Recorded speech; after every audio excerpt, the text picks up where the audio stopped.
Chapter 97. Tiange, you're really lucky. Luo Fengxue was half envious and half joking. She looked at the sky and sighed. Grandmaster's registered disciple. Why can't I be this lucky? Mo Tiange just smiled without showing any joy. Aren't I the same as you now? I'll have to ask senior martial sister Luo to take care of me in the future. Martial uncle Xianin said she'd be with senior martial sister Luo in the future, so she'd have to take care of senior martial sister Luo, who was very popular and capable. Luo Fengxue just said it casually, so she didn't take it seriously. She smiled and said, "Of course. You'll become my martial uncle in the future, so of course I have to take advantage of this opportunity to please you." The two of them chatted for a while before Luo Fengxue took her to settle down. Cultivation group disciples were divided into several categories. The general categories were part-time disciples, formal disciples, and elite disciples. When Mo Tiange was in Yunwu sect, she was only a formal disciple, which was above part-time disciples. She was also the most common disciple in the sect. She didn't have a master, so she could only listen to a senior's lecture together with hundreds, or even thousands of people. As for elite disciples, they were disciples who had a master. Although seniority was determined by cultivation level in the cultivation world, the seniority of a real master was strictly regulated and wouldn't change with the change of cultivation level. Therefore, although Luo Fengxue was in the aura refining realm like her, she could call a senior in the core formation realm martial uncle. Disciples with a master were divided into several categories. Those with the lowest status were registered disciples. Registered disciples couldn't be regarded as real disciples, because masters wouldn't teach them personally. Therefore, Mo Tiange could only be with Luo Fengxue now, which made her one generation lower. However, because the one who accepted her as a registered disciple was a nascent soul cultivator, her status was naturally different. Even Master Taoist Xianin had to be polite to her. The most common ones were inner disciples. Those who were accepted by high-level cultivators were inner disciples and could receive guidance from their master. If their master was satisfied with their cultivation level, they would be promoted to an advanced disciple. Once they became an advanced disciple, their master would teach them some secret techniques and divine abilities, and they would be ranked in the sect. Master Taoist Xianin was ranked first among Lord Taoist Jinghe's advanced disciples, so he was called the first disciple.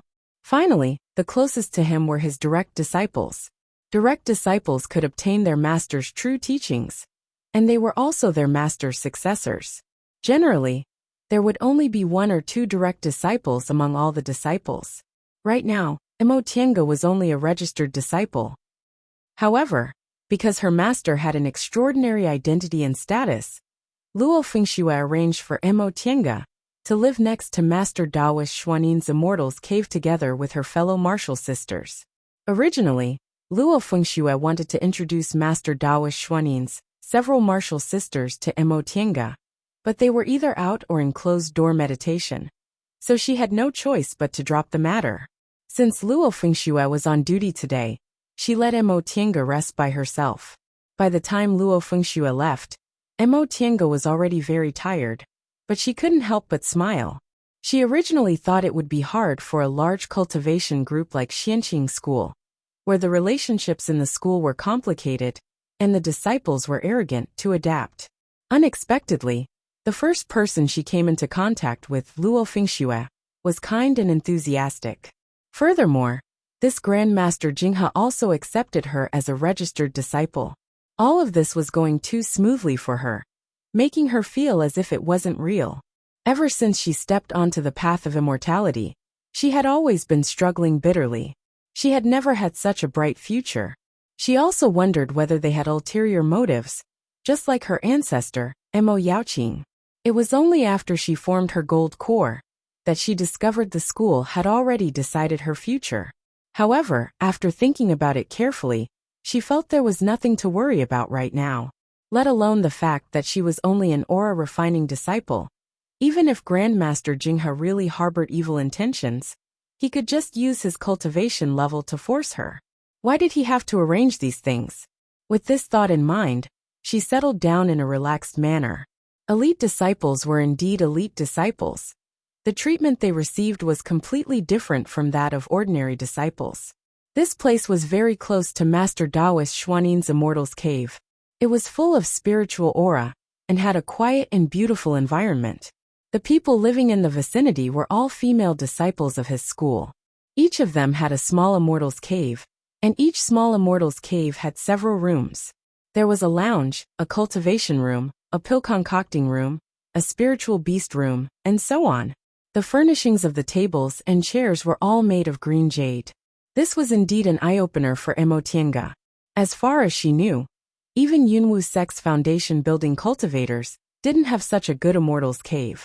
This Xianqing school was indeed worthy of being one of the biggest cultivation groups in the Celestial Pole. The pleasant surprise of obtaining a good Immortal's Cave made her forget her exhaustion, and she began to arrange it slowly. The lounge was the simplest. Now that she was already in the 10th layer of the aura refining realm, she didn't really need to sleep, so she just arranged it casually. In the cultivation room, there were praying mats, a spirit gathering formation, and some unimportant books. In the concocting room, she threw in the human furnace she bought in Tiandao sect last time. There were also several empty rooms. She didn't have anything to arrange, but there was a medicinal field behind the Immortal's Cave, which gave her some ideas. The Immortal's Caves of these female disciples were all lined up side by side. Behind them was a small valley with several medicinal fields, most of which were filled with spiritual plants. Luo Fengxue said each Immortal's Cave had a medicinal field, and the owner of the Immortal's Cave could do whatever he wanted with it. Emotienga already planned to start learning how to concoct medicinal pills. This place was full of spiritual aura, so it was indeed a good place to plant spiritual plants. She planned to ask Luo Fengxue tomorrow where she could get seeds. While Emotienga was busily arranging her Immortal's Cave, Lord Taoist Jinghe was still leaning on his dragon couch in the tallest Immortal's Cave on Clear Spring Peak. However, this time, there were no beauties to serve him, and there were no grapes to eat. Instead, he was lazily flipping through a book. After reading for a while, he sneered and said disdainfully, "What kind of rotten thing is this? Do ancient cultivators use this kind of animal skin to make paper? They don't even know they've been deceived." He waved the book and threw it towards Master Taoist Xianin, who was sitting below. Master Taoist Xianin caught the book. His expression was twisted, but he still retained a trace of hope. He asked, "Master, is it really fake?" Qin Jinghe sat up and took the tea handed to him by his disciple. He pursed his lips and said, "Yes, it's fake." From the distant past era to the Middle Ages, frost stone beasts only existed in the south of the mountain, and their numbers were extremely small. Later, during the Middle Ages, when the righteous and devil paths fought against each other, and the world changed, the number of frost stone beasts increased. Not to mention the material of this book, the content alone is specious. It can deceive a core formation cultivator like you. You want to deceive me? No way. Asterisk asterisk asterisk. Perhaps because Master Taoist Xuanin's expression was too distressed, Qin Jinghe asked, "How much did you spend?" 300. Only 300 spirit stones? Oh, forget it then. Not to mention him, even core formation cultivators wouldn't care about such a small amount of money. However, Master Taoist Xianin said, "Master, it's 300 mid-grade spirit stones." What? Qin Jinghe jumped. In the cultivation world, low-grade spirit stones were commonly used. Mid-grade spirit stones weren't easy to find. 300 mid-grade spirit stones were more than 30,000 low-grade spirit stones. 300 mid-grade spirit stones. Brat, you're really... Qin Jinghe wanted to criticize him, but on second thought, he decided to let it go. Xianqing School was one of the best cultivation groups in the Celestial Pole, but core formation cultivators only earned a few thousand spirit stones a year. This time he was deceived. You're really regressing the more you live. Qin Jinghe couldn't accept the loss of spirit stones, so he cursed him fiercely. Speak. Which guy deceived you? I'm going to kill him and make him regret being born in this world. Master Taoist Xianin was also distressed. When he heard Qin Jinghe's words, he hastily said, "Master, I also obtained it from an unknown place." I've never even seen that person's face, let alone looking for him. His master's killing intent was very heavy. Every time he killed someone, he would be reprimanded by the head elder. Then, when he came back, he would scold the troublemaker. Qin Jinghe didn't want to be reprimanded by his master like a 3-year-old child. Besides, he really didn't have any clues, so he already admitted defeat. Seeing that Qin Jinghe was about to say something, Master Taoist Xianin hastily said, "Master, disciple has something to report to you. It's about that registered disciple you just accepted." The latter part of his words pulled Qin Jinghe's attention back. "And?" Master Taoist Xianin said cautiously. "Master, I checked that Emotinga's spiritual roots. It seems to be the spiritual roots of the origin you mentioned before." "What?" Qin Jinghe glared at him. "Spiritual roots of the origin? You mean the spiritual roots of the origin, that have all 5 spiritual roots, and are equally strong and weak?" "Yes." Master Taoist Xianin looked at his expression and said doubtfully, "Master, what's so mysterious about this spiritual root? I remember you said the spiritual roots of the origin is one of several kinds of special spiritual roots. It's not inferior to mutated spiritual roots and single spiritual roots. Unfortunately, it hasn't appeared in a long time." Qin Jinghe didn't answer him. Instead, he muttered to himself in disbelief. "Spiritual roots of the origin? This girl is interesting. Pure Yin constitution is already hard to come by in 1,000 years, and spiritual roots of the origin haven't appeared in several thousand years." Unexpectedly, both of them appeared in her body. After thinking for a while, he remembered that his disciple was still here, so he said to Master Taoist Xianin, "Do you know what Tao is when we cultivate?" This question stunned Master Taoist Xianin for a moment. Xianqing School was a Tao school. When disciples entered the school, even if they were part-time disciples, they had to start with Taoist scriptures. The question, "What is Tao?" was both shallow and deep. Any disciple in the school could answer it, but even nascent soul cultivators couldn't give an exact answer. It was rare for Qin Jinghe to have the demeanor of a nascent soul cultivator. With a stern expression he said, "Tao is the heaven and earth, the universe, the void, the rules, the origin. It can even be considered as anything. However, in the distant past era, the so-called Tao mainly contained one meaning: balance. The so-called balance is balance, checks and balances, as well as permanence and eternity. With balance, the world can exist. With checks and balances, the rules can be maintained. Only in this way can the world be eternal." Master Taoist Xianin was startled. So this spiritual roots of the origin is a kind of existence that completely conforms to the Tao of the distant past era? Qin Jinghe nodded slightly. "Yes. With our current cultivation method, the fewer spiritual roots we have, the better it is, because the spiritual aura entering the body counteracts each other. However, in the distant past era, there was another cultivation method. This." Master Taoist Xianin was dumbfounded. In other words, in the distant past era, this kind of spiritual roots of the origin was actually a heaven-gifted talent. Qin Jinghe heaved a sigh. Unfortunately, the distant past era was too long ago. In the Middle Ages era, the cultivation method was already changed. Nowadays, it's impossible to know the cultivation method of balance. This child. What a pity. Chapter 98. A muffled sound came from inside the furnace. Emotinga stopped the fire in her dantian and opened the furnace. The medicinal fragrance had already turned into a burnt smell, and the spiritual plants had also become a pile of dregs. She shook her head and poured away the dregs. She then scooped some water from the stone pit next to her and cleaned the furnace. She then put in the right amount of materials and continued to concoct medicinal pills. Although this immortal's cave was small, it had everything. There were many springs on Clear Spring Peak, and there was also spring water in the concocting room. So concocting medicinal pills was very convenient.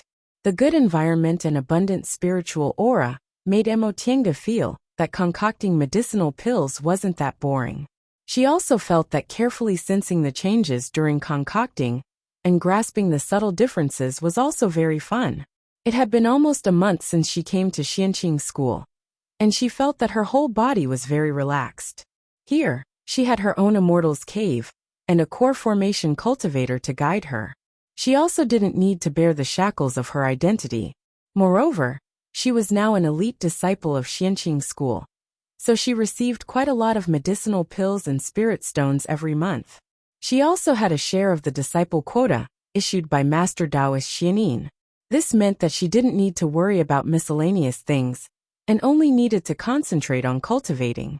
When she first came here, Martial Uncle Xianin checked her cultivation situation, and told her to first transform all the spiritual aura in her body into Yin's spiritual aura, before building her foundation.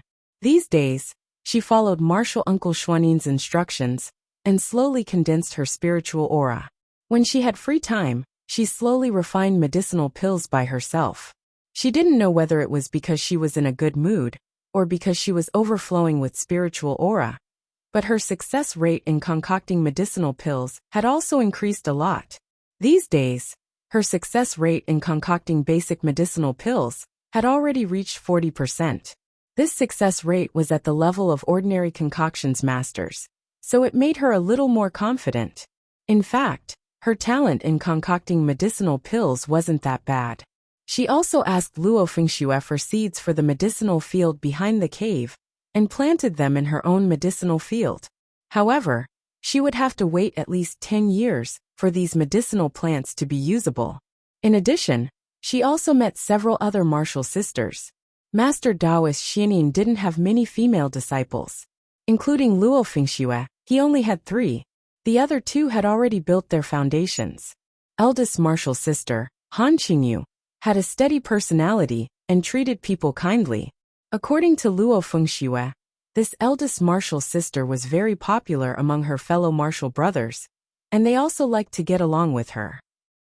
If they had any problems in the future, asking her for help would definitely be the right choice. Second martial sister Wei Jiasi had a rather arrogant temperament. After a brief meeting, she said she wanted to cultivate and return to her own cave.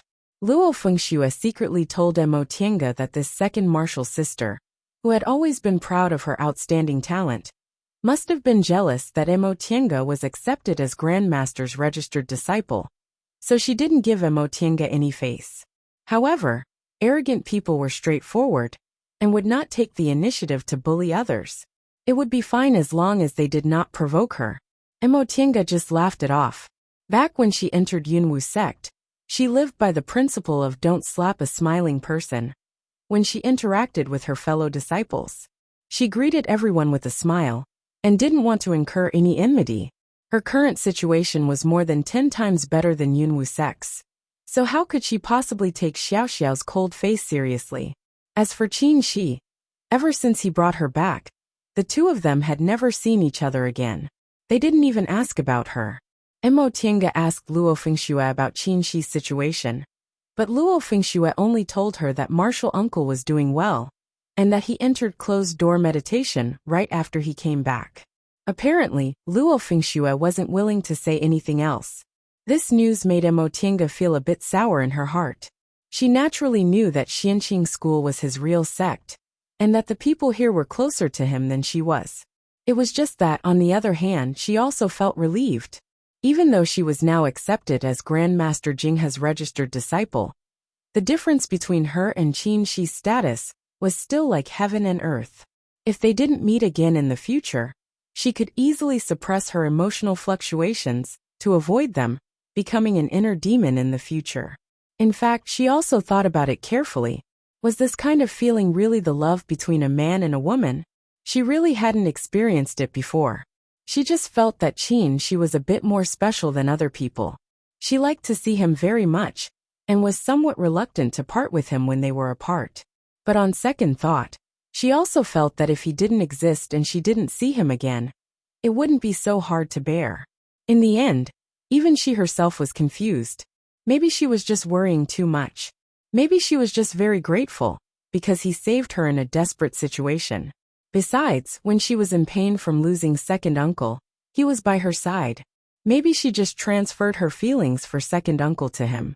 Inside the concocting room, the medicinal fragrance gradually became stronger.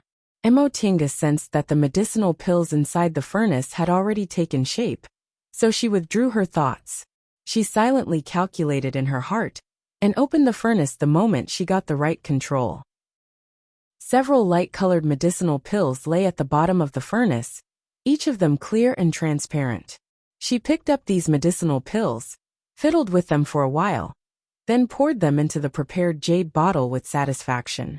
The raw materials she bought in Tiandao sect were all used now, and her pill concocting skills also improved rapidly. Concocting these basic medicinal pills was no longer a problem, so she could try to concoct higher-level medicinal pills. She stopped concocting and adjusted her breath for a while in the concocting room, preparing to go out for a trip after she was done. Aside from the small town at the foot of the mountain, Xianqing School also had a small market square specially prepared for disciples. All the shops were opened by the school, and the people who came here were all disciples. The things they sold were of good quality and cheap. More importantly, it was very safe to do business here. Before she finished adjusting her breath, the formation outside the cave fluctuated, and a sound-transmitting talisman flew in. Emotinga took it. The talisman burned without fire, and a familiar voice rang in her ears. "Junior Marshal Brother Yi, I'm outside." Her heart skipped a beat, but she didn't feel happy. Instead, she frowned. She really didn't want to see Qinshi right now, but he was already at the door. So how could she not see him? She sighed, stood up, straightened her clothes, and tried to show a normal smile.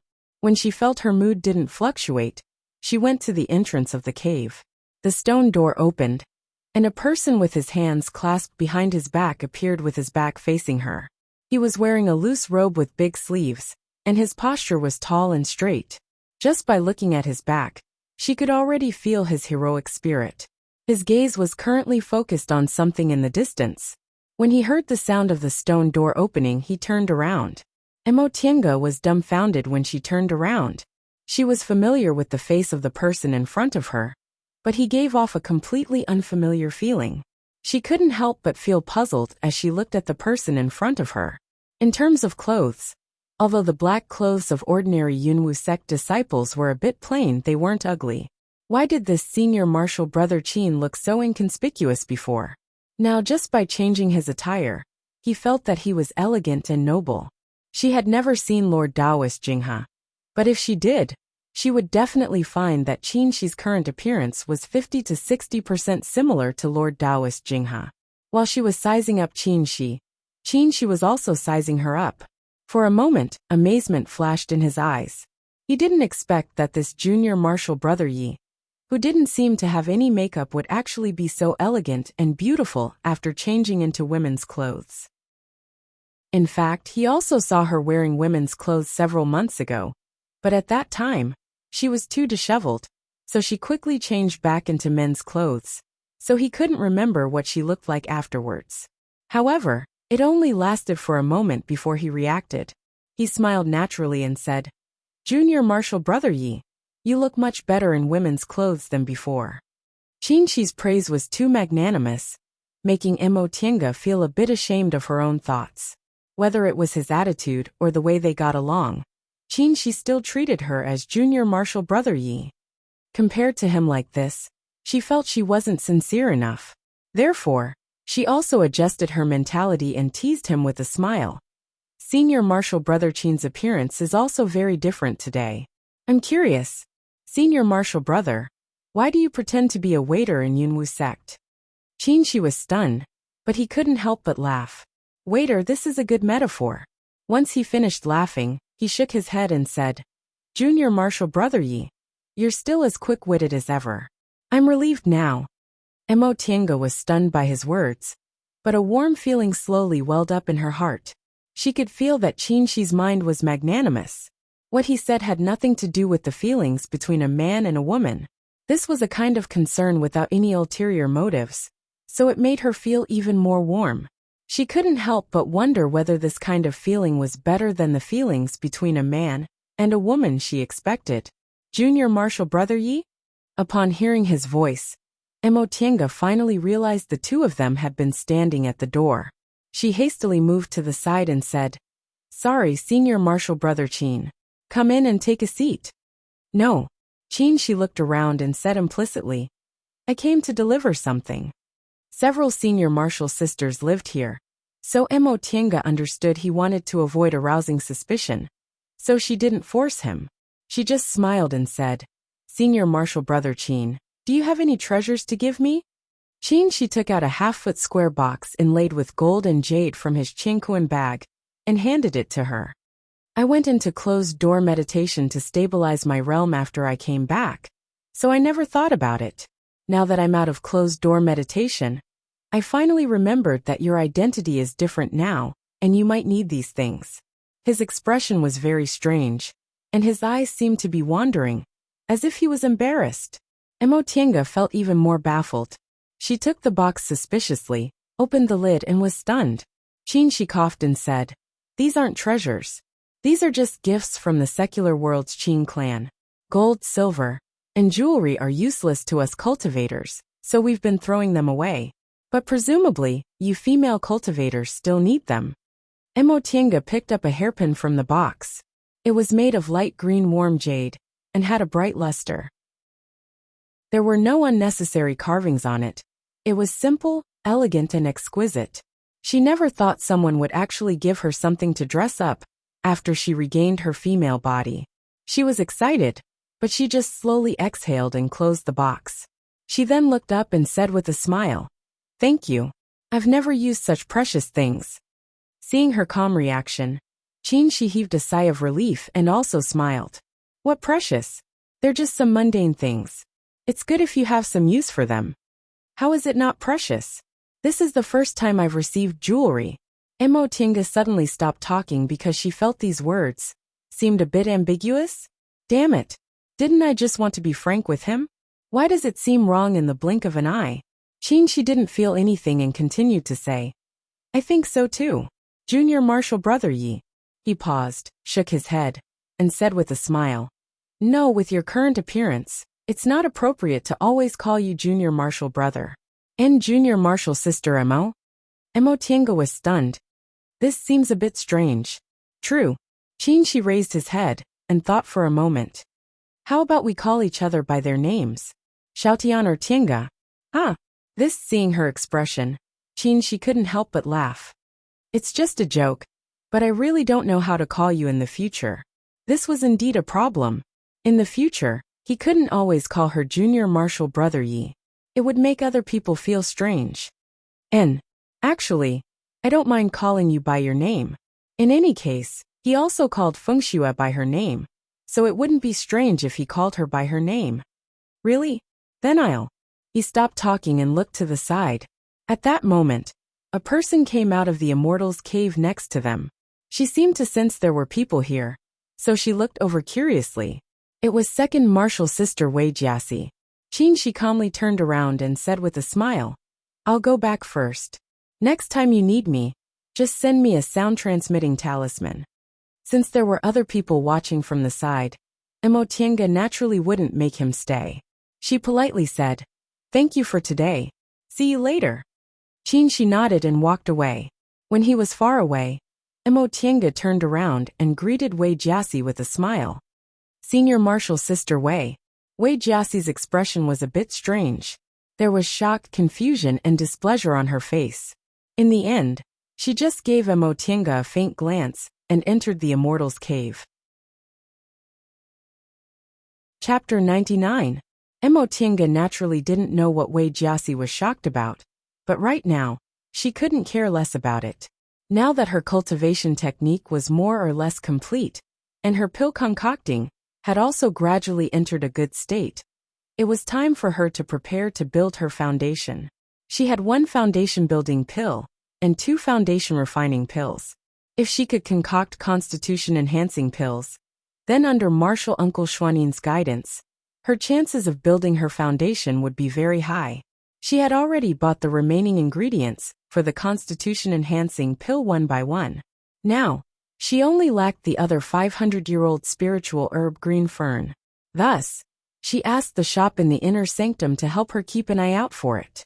She didn't know whether it was because the sex shop had a sufficient supply or because of Lord Taoist Jinghe's reputation. But a few days later, she received a sound-transmitting talisman saying the black fern had arrived. Mo Tienga hurriedly packed her things, then went to the inner school market square. The intersect market was on the main peak. It wasn't big, and only had 2 streets. However, there were many disciples and people coming and going. It was very lively. Most of the shops here were opened by the various peaks, and the disciples of the peaks could get discounts in the shops. In addition, disciples who wanted to sell things could directly set up a small stall on the side of the street. It was very convenient. The law enforcement hall would protect anyone who bought or sold here. If anyone was found to be selling or buying or selling by force, they would be ordered to refund their money. If it was serious, they might even be expelled from the sect. Therefore, the disciples of the sect liked to come here. Once she arrived at this small market square, she didn't stop and directly went to the medicinal pills hall on Clear Spring Peak, which had notified her of the arrival of the goods. This medicinal hall wasn't big, but its business was very good. Aura refining disciples came and went from time to time, and foundation building cultivators were also not uncommon. Luo Fengxue once told Mo Tienga that Xianqing School had more than 500 foundation building disciples.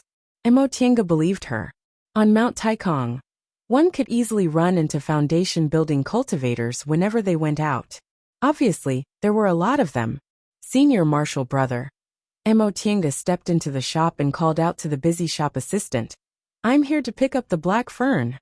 The shop assistant was wearing ordinary disciples' clothes, and his cultivation level was only in the 5th layer of the aura refining realm. Upon hearing her words, he turned around and saw the clothes she was wearing. He waved his hand repeatedly. "Senior Marshal's sister, you're really overpraising me. Green Fern, are you Senior Marshal's sister Mo from Clear Spring Peak?" Upon seeing the shop assistant's terrified expression, Mo Tienga finally realized that her identity was different now. She didn't need to be as humble as she was in Yunwu sect.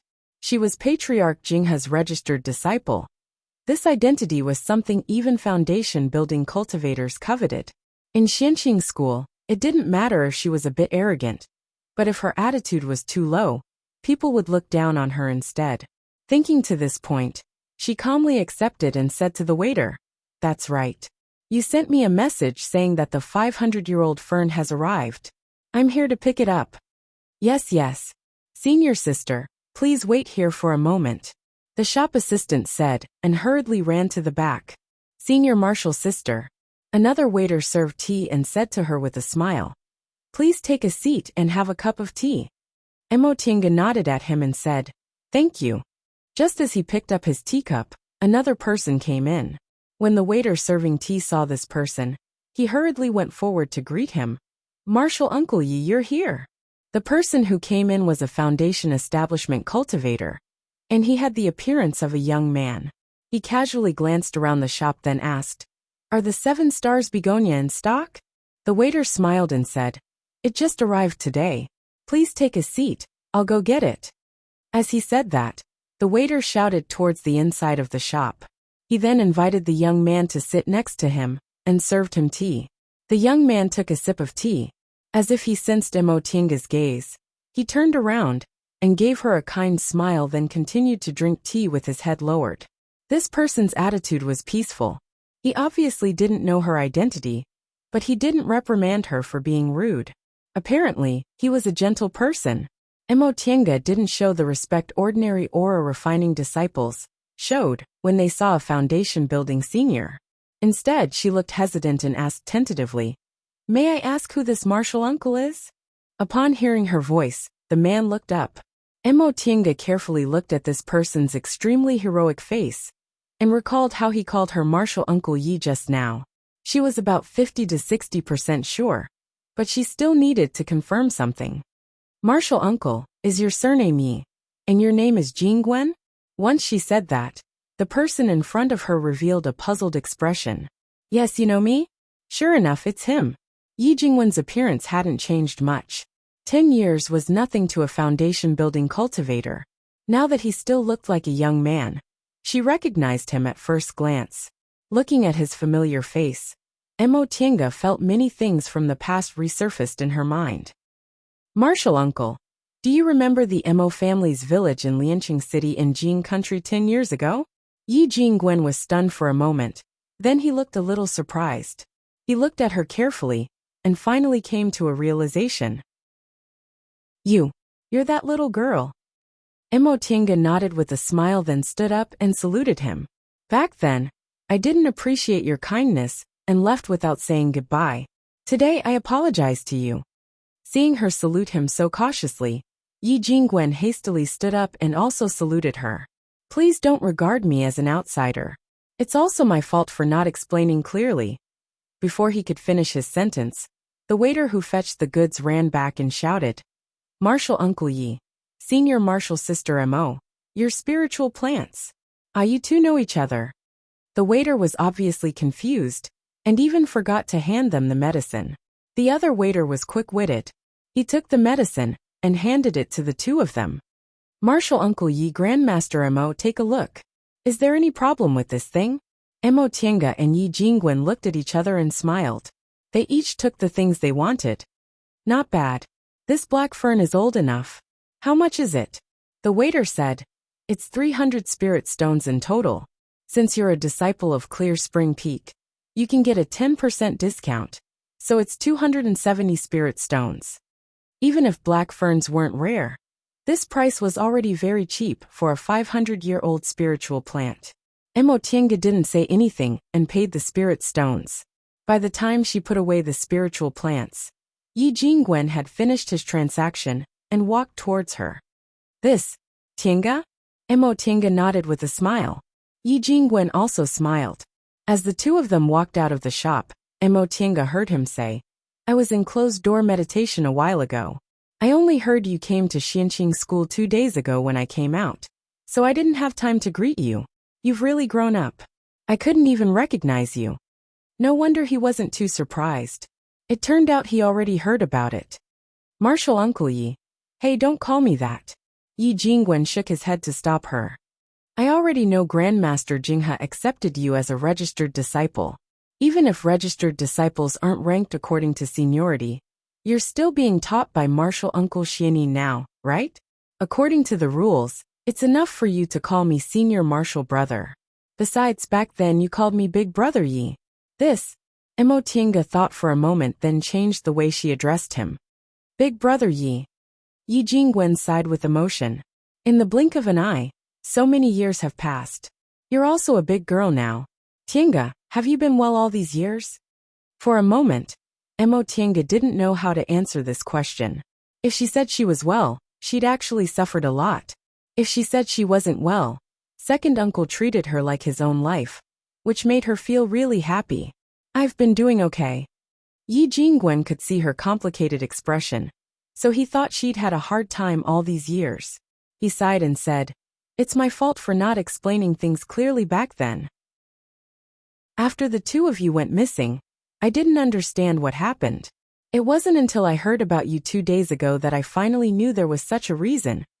In fact, Mo Tiange felt very sorry for what happened back then. She always suspected he had bad intentions. Now that she heard he was confused for 10 years, she couldn't help but feel apologetic. I'm sorry, Big Brother Yi.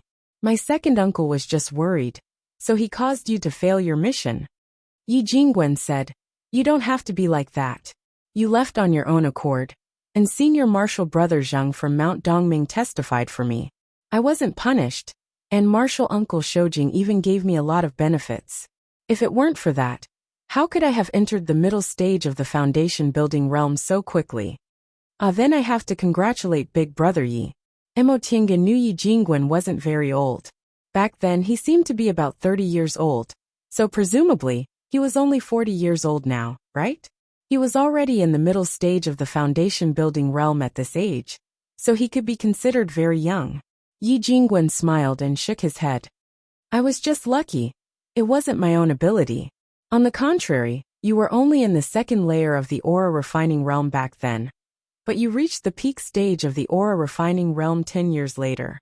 You're not any worse than the elite disciples of big cultivation groups. Mo Tiange just smiled. I just ate a lot of medicinal pills. What she said was the truth. If second uncle didn't make her eat medicinal pills, she would have been in the 6th or 7th layer of the aura refining realm at most. It would have been too early for her to build her foundation. Don't be so modest. If you'd been at Xianqing school all these years, I definitely wouldn't have praised you. Mo Tinga couldn't help but laugh. What he said was true. Others might not know her aptitude, but Yi Jingwen was very clear about it. With 5 spiritual roots and no big cultivation group to rely on, being able to cultivate to the foundation building realm in 10 years was already very rare. Right, how did you meet Martial Uncle Shoujing? This is too much of a coincidence. Mo Tiange was puzzled. I didn't meet Martial Uncle Shoujing. I just met Senior Martial Brother Qin Shi. My second uncle used a sound-transmitting talisman to ask Martial Uncle Shoujing for help. Coincidentally, he was nearby, so I was ordered to come and help. Qin Shi. Yi Jingwen was baffled. This name, he'd never heard of it. Although there were many people in Clear Spring Peak. Since this person could make Martial Uncle Shoujing entrust this kind of thing to him, he should at least be an advanced inner disciple like them. Yes, Big Brother Yi, do you know him? Senior Martial Brother Qin is Martial Uncle Shoujing's blood-related junior, so he should be in the same generation as you. Blood-related junior? Although Yi Jingwen still didn't understand what was going on, his intuition told him that there must be something wrong. In fact, he also didn't know what Martial Uncle Shoujing's real name was.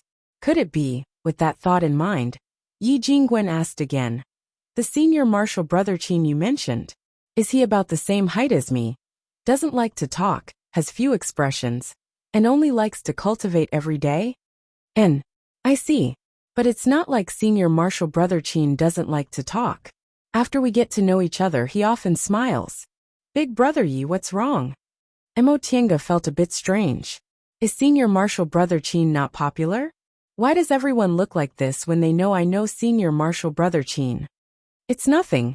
Yi Jingwen wiped the sweat from his face and changed the topic.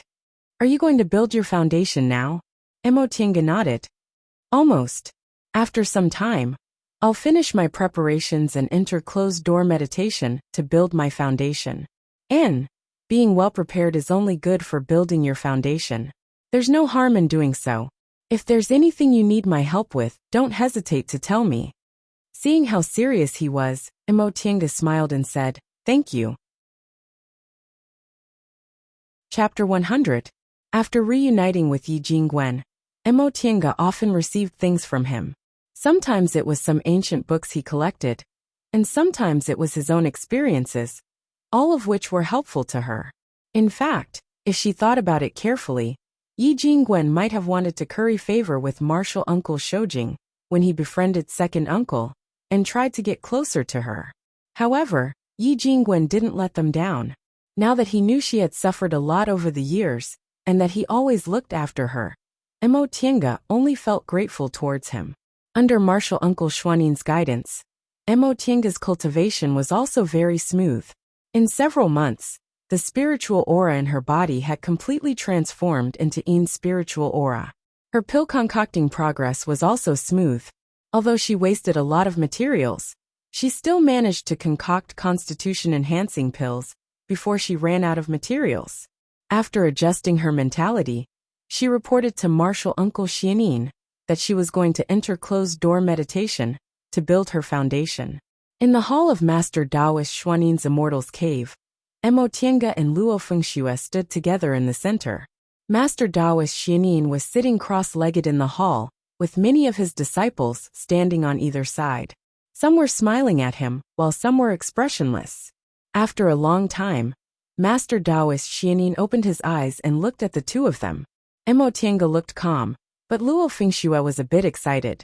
Today was the day they would enter closed-door meditation to build their foundation. Coincidentally, Luo Fengxue had already decided to build her foundation in the near future, so the two of them chose the same day.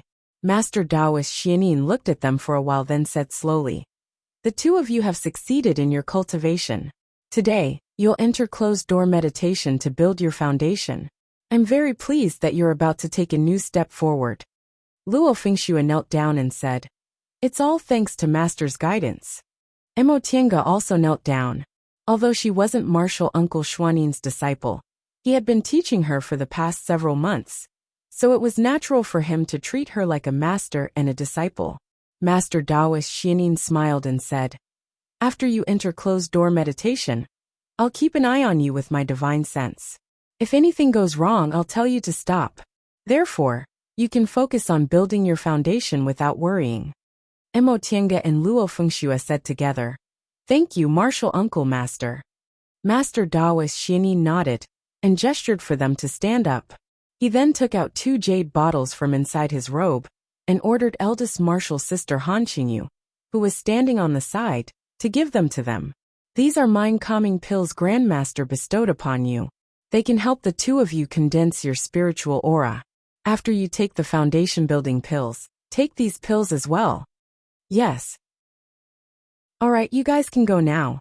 Once he finished speaking, Master Taoist Xiaoning closed his eyes. Mo Tiange and Luo Fengxue solemnly saluted him, then slowly withdrew from his immortal's cave. "Tiange." On their way back, Luo Fengxue asked with a heavy heart, "Are you confident?" Mo Tiange, on the other hand, was calm. She gently shook her head and said, "I'm not sure." Upon hearing what Mo Tiange said, Luo Fengxue seemed to heave a sigh of relief. She then softly confessed, "To tell you the truth, I'm very scared. I had an older brother who was extremely talented since he was young. Everyone thought that he would have no problem reaching foundation establishment, but in the end he failed twice. In the end, he was plagued by inner demons and committed suicide." Mo Tiange's heart thumped. She knew those who were accepted as disciples by core formation cultivators definitely had double spiritual roots or higher. Since Luo Fengxue mentioned her brother's natural endowments were outstanding, then her brother's natural endowments must be even higher than double spiritual roots. Such a person unexpectedly fell at the foundation building stage. Sure enough, Luo Fengxue continued to speak. "Although I also have double spiritual roots, I've never been able to compare to my older brother since I was a child. In fact, I could have built my foundation 3 years ago, but my mentality was unstable, so Master told me to wait a few more years. I'm really scared to enter closed-door meditation this time." Mo Tiange comforted her. "Senior martial sister Luo, don't worry. Foundation building isn't something that can be done overnight. No matter how talented you are, you can't be sure you can build your foundation on the first try. So what if you fail once or twice? We're still young. If we can't succeed once or twice, we'll succeed 3 or 4 times, 5 or 6 times." Upon hearing what Mo Tiange said, Luo Fengxue calmed down a bit. She forced a smile and said, "What you said is reasonable. I'm only 22 now. Foundation building pills are issued every 3 years. Even if I succeed 10 times, I'll still be in my 50s. "Exactly." Mo Tiange smiled and said, "Even among elite disciples, many of them only build their foundation when they're 40 or 50 years old. Right? Don't be like your older brother. His natural endowments are obviously good, and he'll definitely succeed if he persevered. But he was defeated by inner demons." As they spoke, the two of them arrived outside their cave. Luo Fengxue took a deep breath and reached out her hand to Mo Tiange. Mo Tiange understood and also reached out to hold Luo Fengshue's hand. The two of them encouraged each other. "See you in half a year." Once they returned to the cave, Mo Tiange first took a bath and changed her clothes, then burned some incense. She waited until her emotions were calm before she sat down cross-legged. The spiritual aura inside her body slowly flowed along her meridians until it reached her dantian. She emptied her mind and no longer controlled her thoughts. Gradually, she seemed to be able to hear the sound of the wind blowing outside the cave. Her divine sense slowly dispersed in the wind, but it also seemed like her whole body was moving up and down along with the wind. The fragrance of flowers and grass, the sweet smell of the earth, one by one, assaulted her senses. In the end, she couldn't hear anything and couldn't feel anything. The only thing left was the boundless world. At this moment, Mo Tiange first took a heart-calming pill, then took a foundation-building pill, a constitution-enhancing pill, and a foundation-refining pill. The moment the foundation-building pill entered her abdomen, her dantian seemed to burst into flames with a loud bang. A powerful spiritual aura exploded in her dantian and flowed into her meridians. This spiritual aura was really too overbearing. For a moment, Emotinga didn't know what to do. Right at that moment, she heard Martial Uncle Xuanin's shout in her mind. Calm down. Don't resist it. Guide it slowly. Once he shouted, Emotinga immediately calmed down.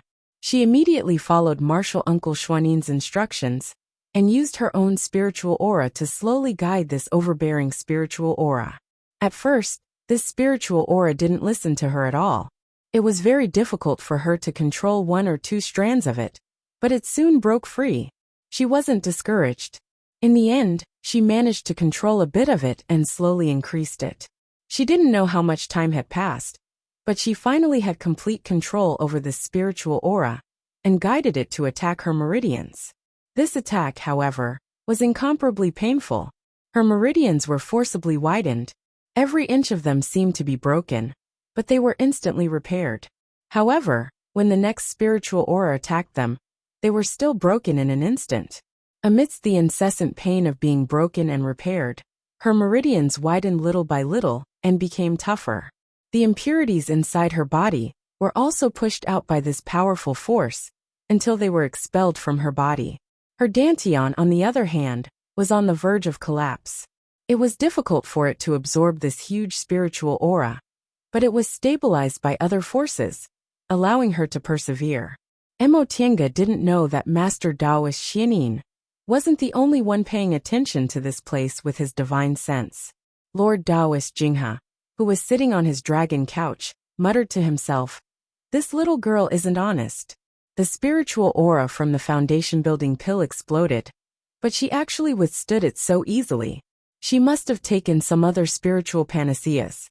Qin Shi, who was sitting on the side, cast a glance at her but didn't say anything. Emotinga clenched her teeth and endured the pain. She was obviously used to the medicinal power of the foundation-building pill, but her dantian still couldn't absorb it. She knew this was related to her aptitude. Martial Uncle Xianin once told her that the better her aptitude was, the faster her dantian could absorb spiritual aura.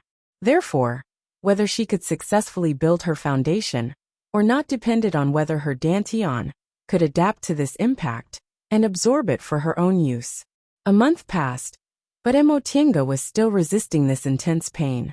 2 months passed, and the impact slowly weakened. Her dantian also stabilized. 3 months passed, and the medicinal power of the foundation-building pill in Emotinga's body slowly subsided. Qin Jinghe sighed softly. It's really a pity. A heaven-gifted person from the distant past era unexpectedly can't even pass this foundation-building hurdle. Qin Shi still didn't say anything, but the expression on his face definitely couldn't be considered happy. They both knew Emotinga failed to build her foundation this time. She withstood the pressure on her meridians, but she couldn't completely absorb the medicinal power of the foundation-building pill. Her dantian couldn't expand, so it couldn't withstand the spiritual aura of the foundation-building realm. Brat, what are you thinking about? Qin Shi sat still for a while before answering. If she had a cultivation technique from the distant past era, could she easily build her foundation, or even form her gold core or nascent soul? Qin Jinghe was stunned. You're right, but I can't be sure. The environment in the distant past era is too different from today's. Cultivation techniques from the past might not be able to adapt to today's environment with spirit veins. 6 months passed, and Emotinga opened her eyes. The spiritual aura inside her body had completely calmed down, and her cultivation level couldn't advance. She knew she failed, but she only sighed softly. She didn't feel disappointed, or rather, she had long prepared herself for failure. With the aptitudes of 5 spiritual roots, it was very difficult to build her foundation in one go even if she had several kinds of miraculous pills and miraculous medicines. Luo Fengshua's older brother, whose aptitudes were countless times better than hers, still failed to build his foundation. Emotinga quickly pulled herself together. She frowned when she smelled the sour smell lingering around her body.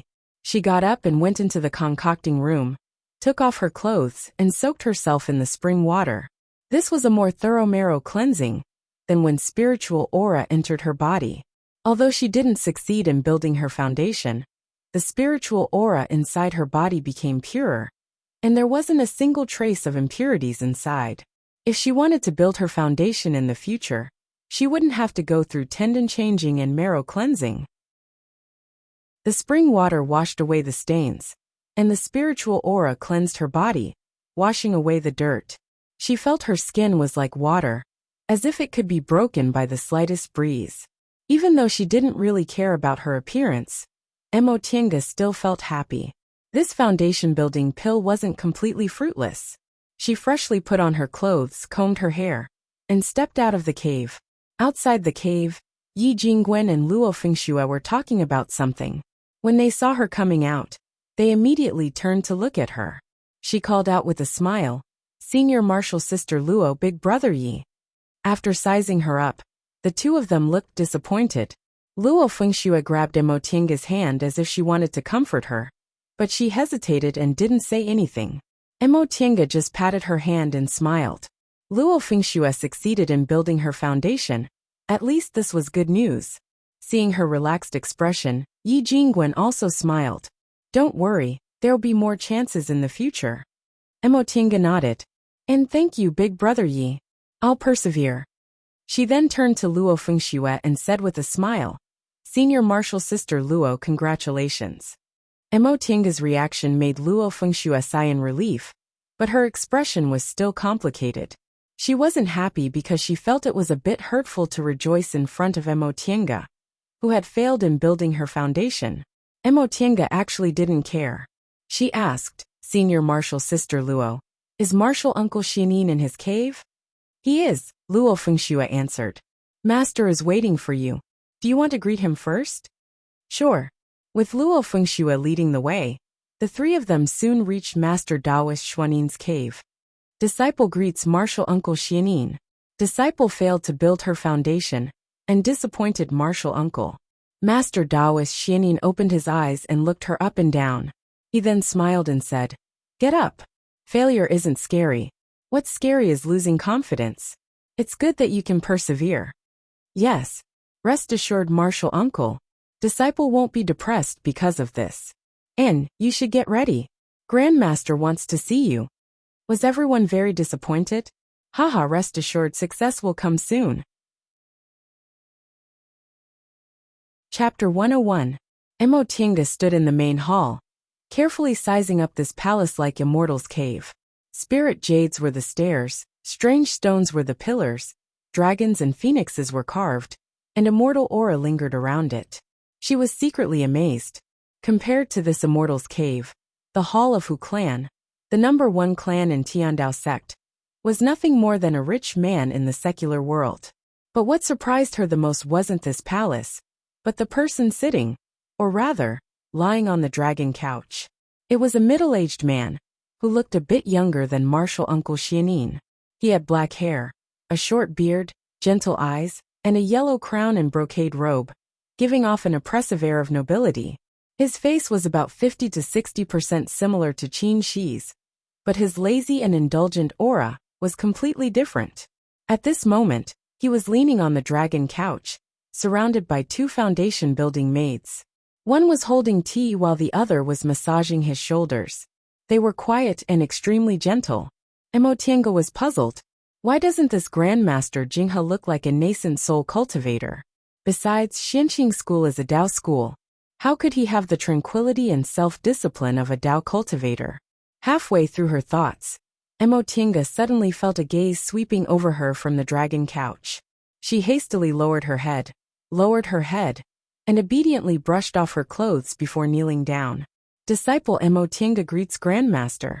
Qin Jinghe didn't answer. He took the tea from the maid's hands and waved them away. Emotienga could feel him sizing her up unhurriedly, so she took a deep breath. She was somewhat worried that this Grandmaster wouldn't be satisfied with her failure in building her foundation this time. If Grandmaster Jinghe no longer recognized her as his registered disciple, her position would definitely be awkward. Her heart was in a mess. After a long time, she heard Grandmaster Jinghe say faintly, "How do you feel about failing to build your foundation?" Emotienga paused. Although she just thought of this question, she didn't expect Grandmaster Jinghe would ask so directly. How should she answer? She pondered for a moment then answered. Disciple doesn't have any feelings. Oh. Qin Jinghe was a bit surprised and couldn't help but frown. If you don't have any feelings, doesn't that mean you don't have any plans? He frowned and released the power of a nascent soul cultivator.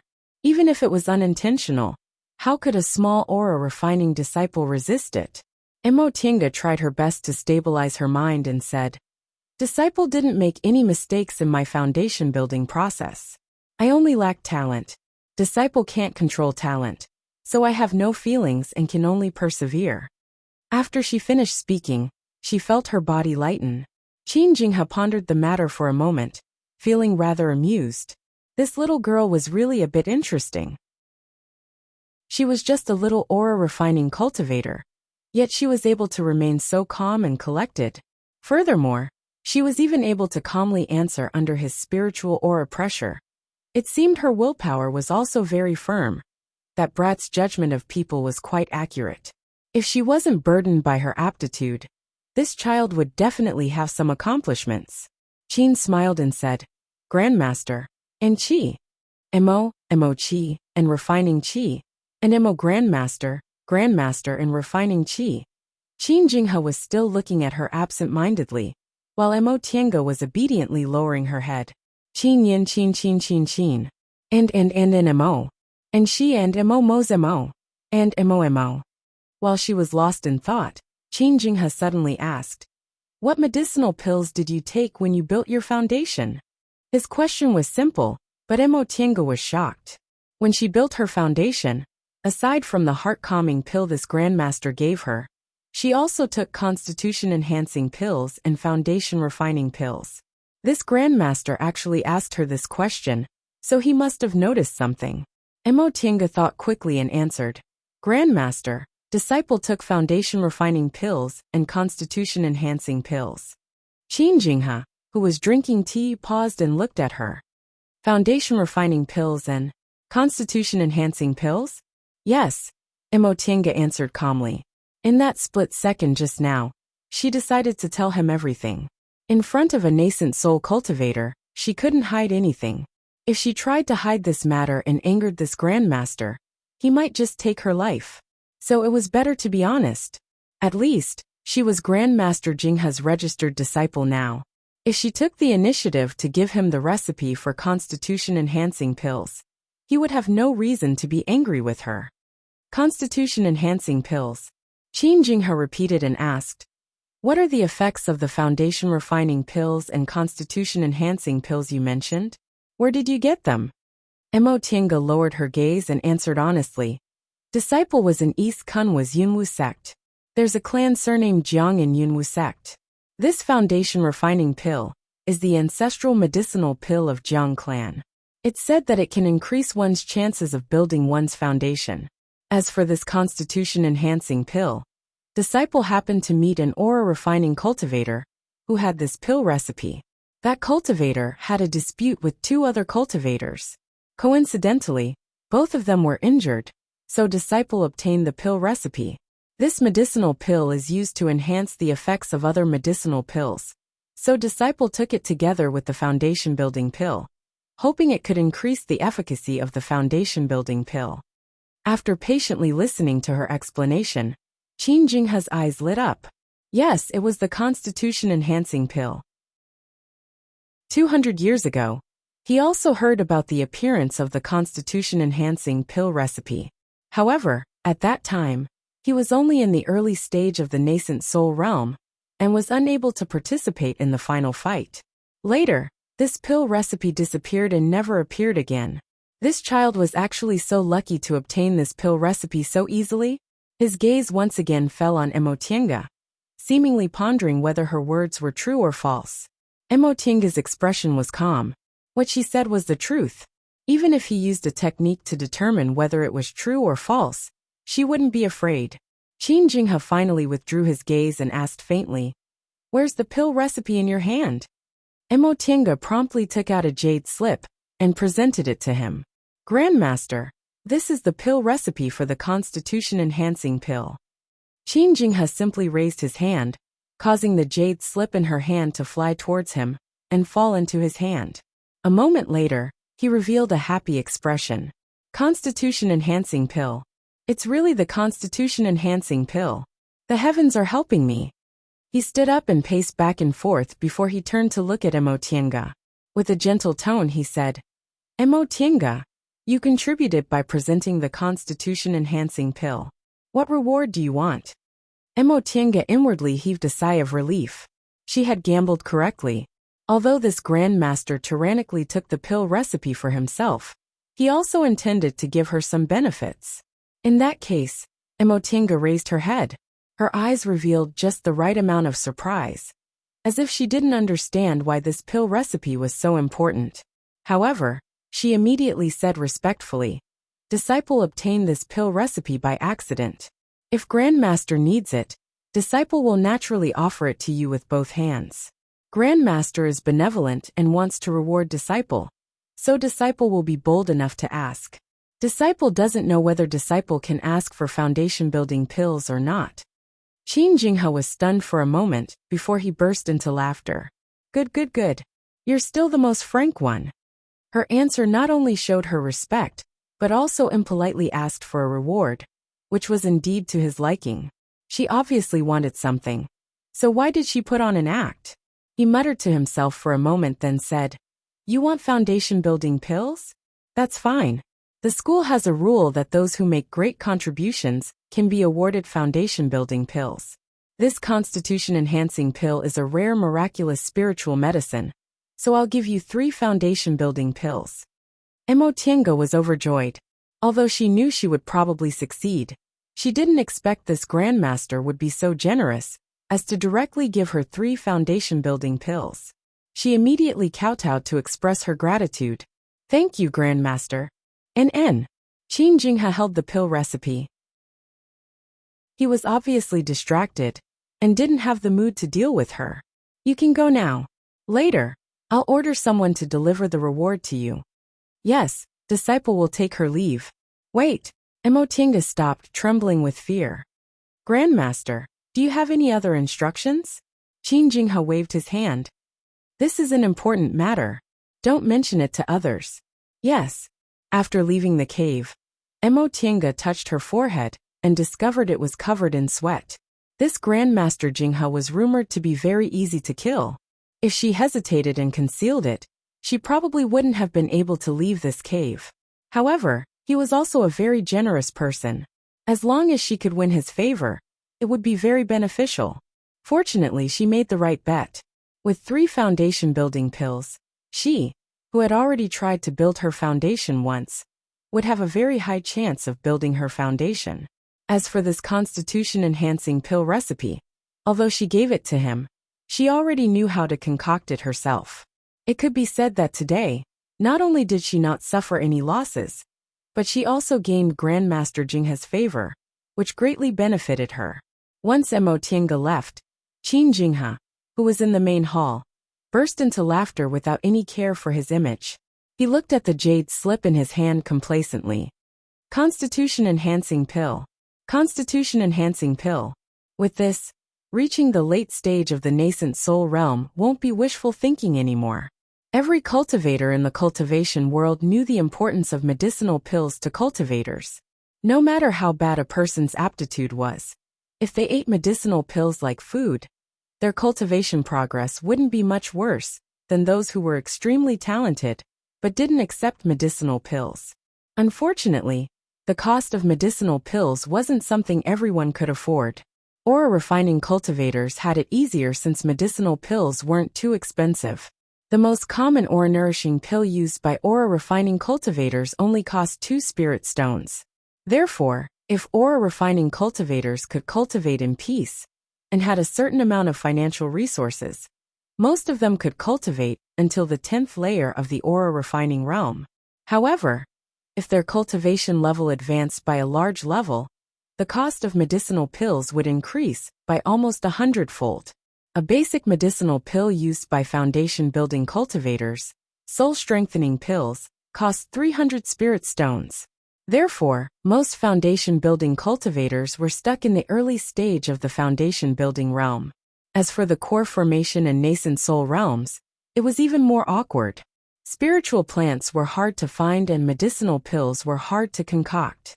They often didn't have many medicinal pills to take in a year, so it was extremely difficult for them to cultivate only by absorbing spiritual aura. For aura refining cultivators, constitution-enhancing pills weren't very useful because they only took basic medicinal pills like aura-nourishing pills and aura-converging pills. If they took constitution-enhancing pills at the same time, they simply wouldn't be able to afford them. However, if they were given to core formation and nascent soul cultivators, they would be very useful. They could only take a few medicinal pills in a year, and the ingredients for constitution-enhancing pills weren't difficult for them. If every medicinal pill they took had a constitution-enhancing pill to increase its efficacy, the effects would be equivalent to having many more medicinal pills. The medicinal pills taken by nascent soul cultivators were all miraculous and spiritual pills. Qin Jinghe quickly calmed down and sent out a summoning talisman. A moment later, Qin Shi hurried over. As soon as he entered, he received the jade slip Qin Jinghe threw at him. For a moment, Qin Shi was puzzled. "Master, why did you call me here?" Qin Jinghe raised his chin and said proudly, "Take a look at this pill recipe." Puzzled, Qin Shi probed it with his divine sense. In the next second he was gobsmacked. Where did this come from? Qin Jinghe finally burst into laughter. "It was given to me by my newly accepted registered disciple. What do you think? How could this be? How come I didn't know about this?" Qin Jinghe sat back on the dragon couch and said absent-mindedly, "Maybe she simply doesn't know how important this thing is. Alright, quickly concoct this constitution-enhancing pill. After a while, I'll enter closed-door meditation." Qin Shi thought about it but didn't say anything. He didn't believe that Mo Tiange didn't know the importance of constitution-enhancing pills. She probably knew how important they were, so she didn't say anything. "Master," Qin Shi thought for a moment then asked, "What benefits did you give her?" Qin Jinghe raised 3 fingers. 3 foundation-building pills. How about it? It's worth it, right? For other people, foundation-building pills were invaluable, but for nascent soul cultivators, they weren't worth anything at all. "I understand." Qin Shi put away the pill recipe and looked pensive. Chapter 102. Mo Tiange stared blankly at the 3 foundation-building pills rolling around on the tray. Soon after she presented the pill recipes, someone sent her a reward. It wasn't just the 3 foundation-building pills she promised, but there were also other treasures, medicinal pills and spirit stones. The next day, another disciple sent her some things, including a bottle of freshly concocted constitution-enhancing pills of much better quality than hers. This time, it was an order from Martial Uncle Shoujing. In fact, these 2 rewards were more valuable than all of her belongings, so she didn't feel uncomfortable about the pill recipes being taken away. At least, the 2 people from Qin clan didn't take them by force and treated her really well. After thinking about it for a while, she packed up her things and walked towards Martial Uncle Xuanin's cave.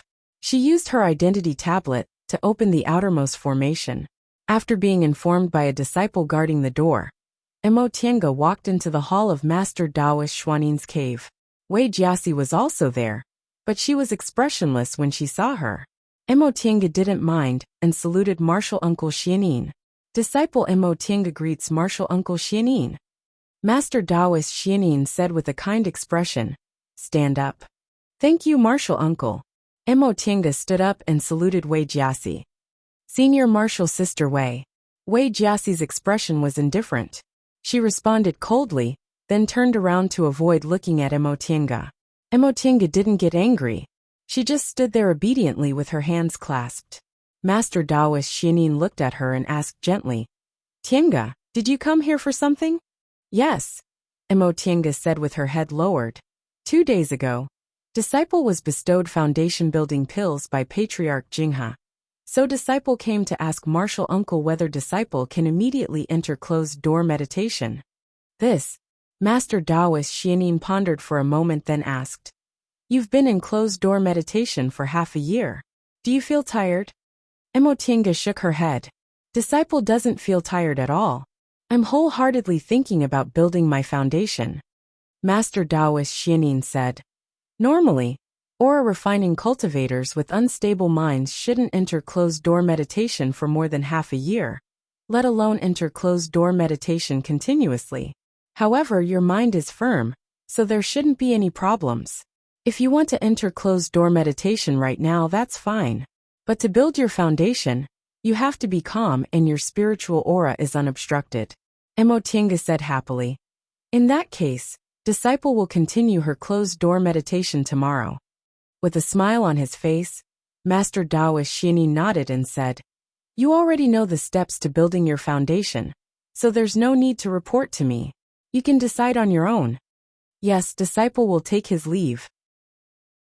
With his permission, Emotinga once again immersed herself in closed-door meditation, preparing to break through to the foundation-building realm. She still had one foundation-refining pill left from Jiangchengxian. Last time, she only managed to concoct 2 constitution-enhancing pills and used one. Fortunately, among the things Martial Uncle Shoujing sent her, there was a bottle of constitution-enhancing pills she had just concocted. Once everything was ready, Emotinga informed Luo Fengxue and Yi Jingwen, who could be considered her friends, that she was going to enter closed-door meditation again. Yi Jingwen rushed over before she entered closed-door meditation and warned her in detail. Luo Fengxue promised to take good care of her medicinal fields while she was in closed-door meditation. Once all the chores were taken care of, Emotinga once again closed the cave. Perhaps to other people, entering closed-door meditation to build her foundation only a few days after failing to build her foundation might be a bit too impatient. But Emotinga was very calm. In fact, during the last 3 months of her closed-door meditation, she already knew she failed to build her foundation. However, she still used the medicinal power of the foundation-building pill to cleanse the spiritual aura in her body, so she didn't feel impatient. With a calm mind, Emotinga closed her eyes and once again immersed herself in the world of cultivation. The peaks of Mount Taikong were full of spiritual aura. This place was right next to Master Taoist Xuanin's Immortal's Cave, so the spiritual aura here was even more overflowing. Emotinga slowly operated the spiritual aura in her body. Starting from her dantian, the spiritual aura flowed through her meridians and finally returned to her dantian. Next to her, the spiritual aura gathered bit by bit and rushed into her body, gradually submerging into her meridians. The Yin spiritual aura inside her body circulated smoothly. Although she absorbed a lot of spiritual aura, it didn't increase in the slightest. The spiritual aura circulated through her body once before gradually dissipating. The peak stage of the aura refining realm meant that if she didn't build her foundation, her cultivation level wouldn't increase anymore. Nevertheless, she wasn't anxious at all. She just slowly controlled her spiritual aura, moving it in a big circle over and over again until her whole body became accustomed to this kind of repeated cycle. She didn't know how much time had passed, but she felt as if her whole body had become a universe. She began to swallow the auxiliary medicinal pills one by one, and finally the first foundation-building pill. The spiritual aura inside her body once again skyrocketed, and her meridians cracked inch by inch. However, this time, her expression didn't change in the slightest. She still steadily followed her original pace, controlling the world inside her body bit by bit, absolutely not changing because of external factors. That powerful force gradually dissolved into the Yin spiritual aura, and was even assimilated step by step. When this spiritual aura gradually weakened, she almost didn't think twice, and once again swallowed a foundation-building pill and a constitution-enhancing pill at the same time. The 2 divine senses paying attention to her were both startled. They almost wanted to order her to stop immediately, but when they saw that she was still calmly operating her spiritual aura, they finally gave up. If the first foundation-building pill was like a gale blowing inside her body, then this time, it was like a monstrous wave surging to the sky. These waves came crashing down, hitting her meridians solidly, but she remained motionless. She did not block them, but rather merged herself into them, drifting along with them. She waited until she gradually grasped the pulse within. then slowly seized control of her own body. After she took the third foundation-building pill and the constitution-enhancing pill, the gradually calming waves turned into overflowing seawater that washed away everything, drowned everything, and completely surrounded the Ean's spiritual aura, as if it wanted to swallow it whole. However, she still calmly and persistently operated this weak spiritual aura, slowly driving it and slowly swallowing it. After an unknown amount of time, this spiritual aura was finally swallowed and turned into a huge river, gradually widening her meridians. In the end, like 100 rivers flowing into the sea, it rushed towards her dantian. At this moment, a strange scene appeared in Clear Spring Peak. Countless spiritual aura, as if it was being pulled, rushed towards a certain place. Countless Clear Spring Peak disciples came out of their immortals' caves and saw this spiritual aura turning from invisible to tangible until it converged at a certain place.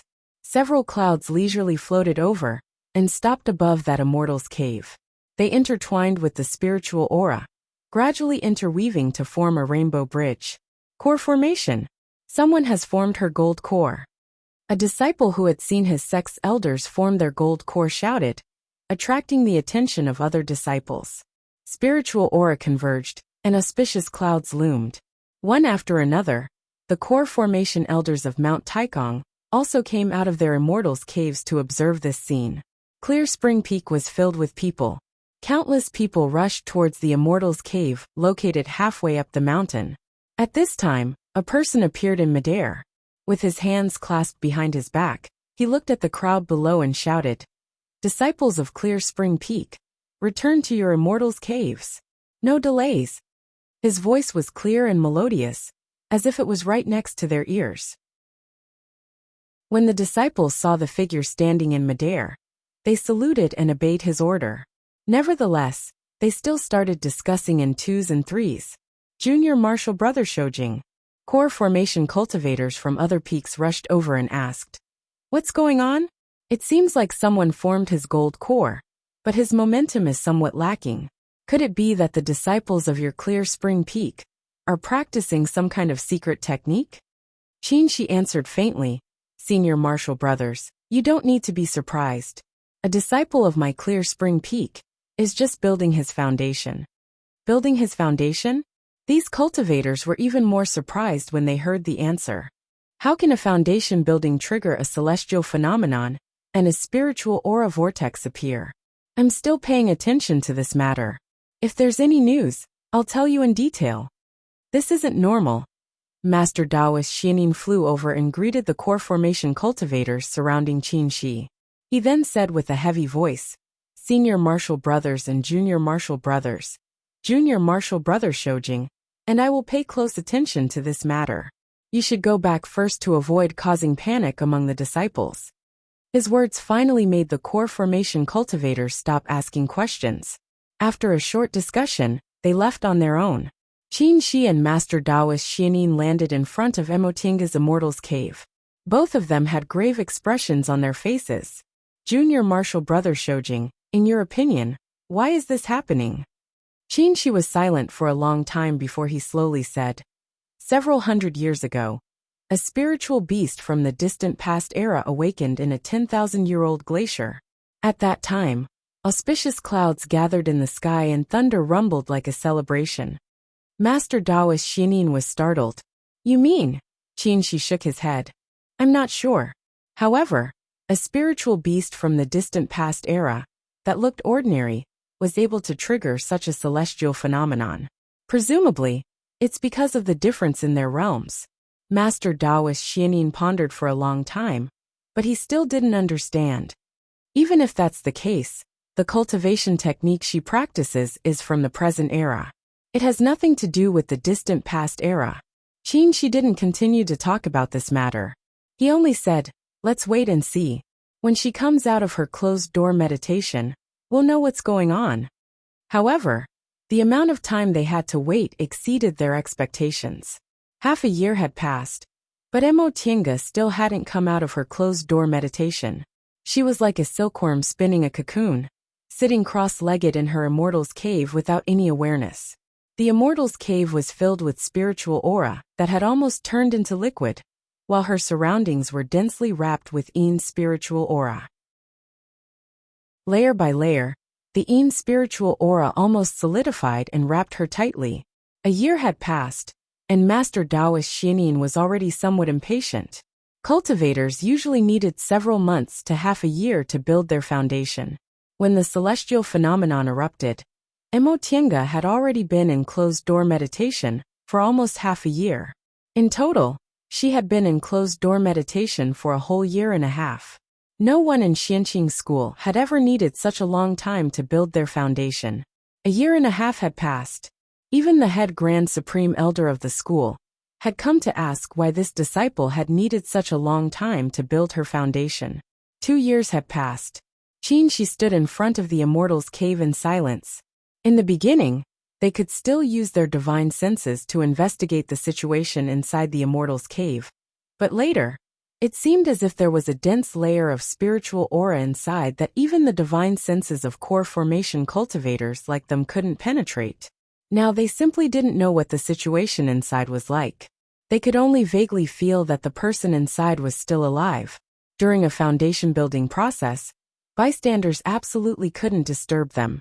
Otherwise, at best, they would be seriously injured. At worst, their cultivation levels would regress.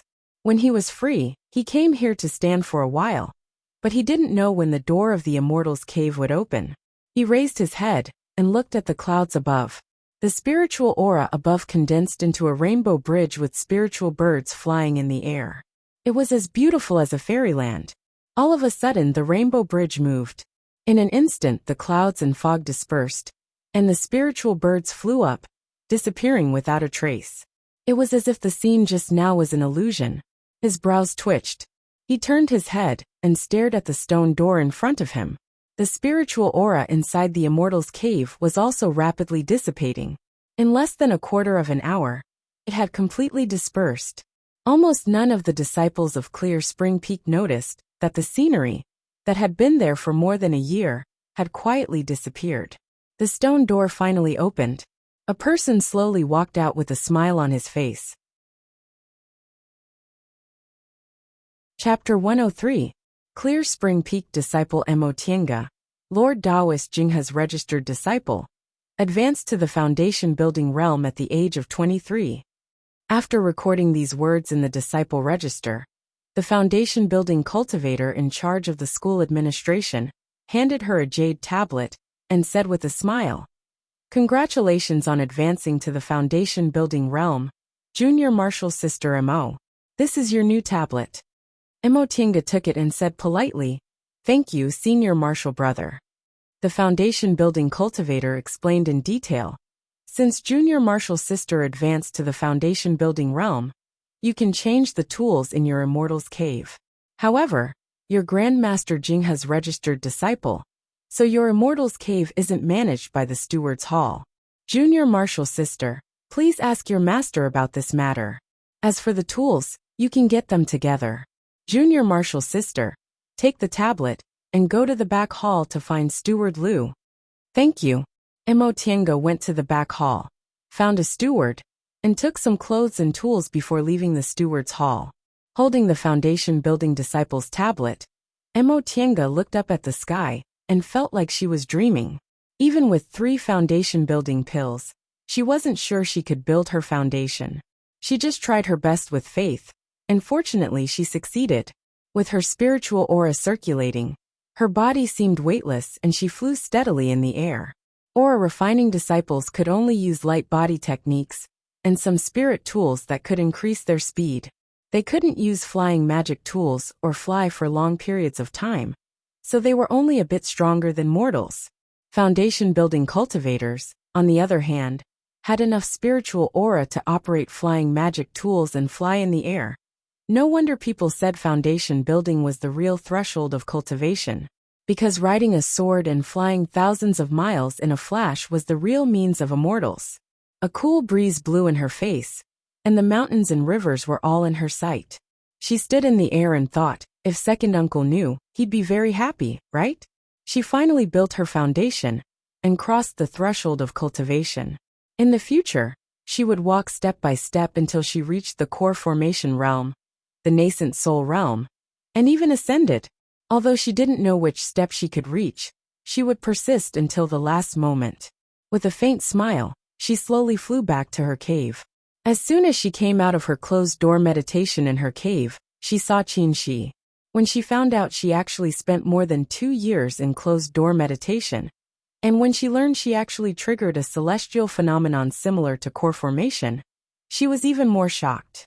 She really didn't think her foundation building could be compared to core formation. Aside from the longer time it took, there was no other difference in the process. After she built her foundation building, the spiritual aura inside her body also didn't have any abnormalities. So how could it have triggered celestial phenomena? It should be noted that only those who advanced to the core formation stage or above could trigger celestial phenomena. Those who advanced to the foundation building stage could, at most, cause some fluctuations of spiritual energy. Qin Shi just told her not to think too much about it.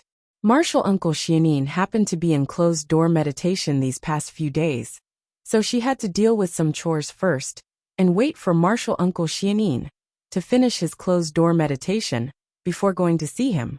Mo Tiange changed her identity tablet, took a new set of sect clothes, and some foundation building rewards. She also thanked Yi Jingwen and Luo Fengxue for taking care of her for the past 2 years before returning to her cave. In any case, it was a fact that she had reached the foundation building stage. She should properly think about some matters in the future. The first problem was the cultivation method. She originally practiced the art of Sinu and Greenwood art. Although Greenwood art could be practiced until the core formation realm, it was very difficult for it to display its full power against foundation building cultivators. Her purpose in practicing Greenwood art was to make up for the art of Sinu's lack of power in fights of magical powers, so she might as well give up on it. However, if she gave up on the Greenwood spell, she would have to learn a new divine power to use in fights of magical powers. The second problem was magic tools. Aura refining cultivators used spirit tools, while foundation building cultivators used magic tools.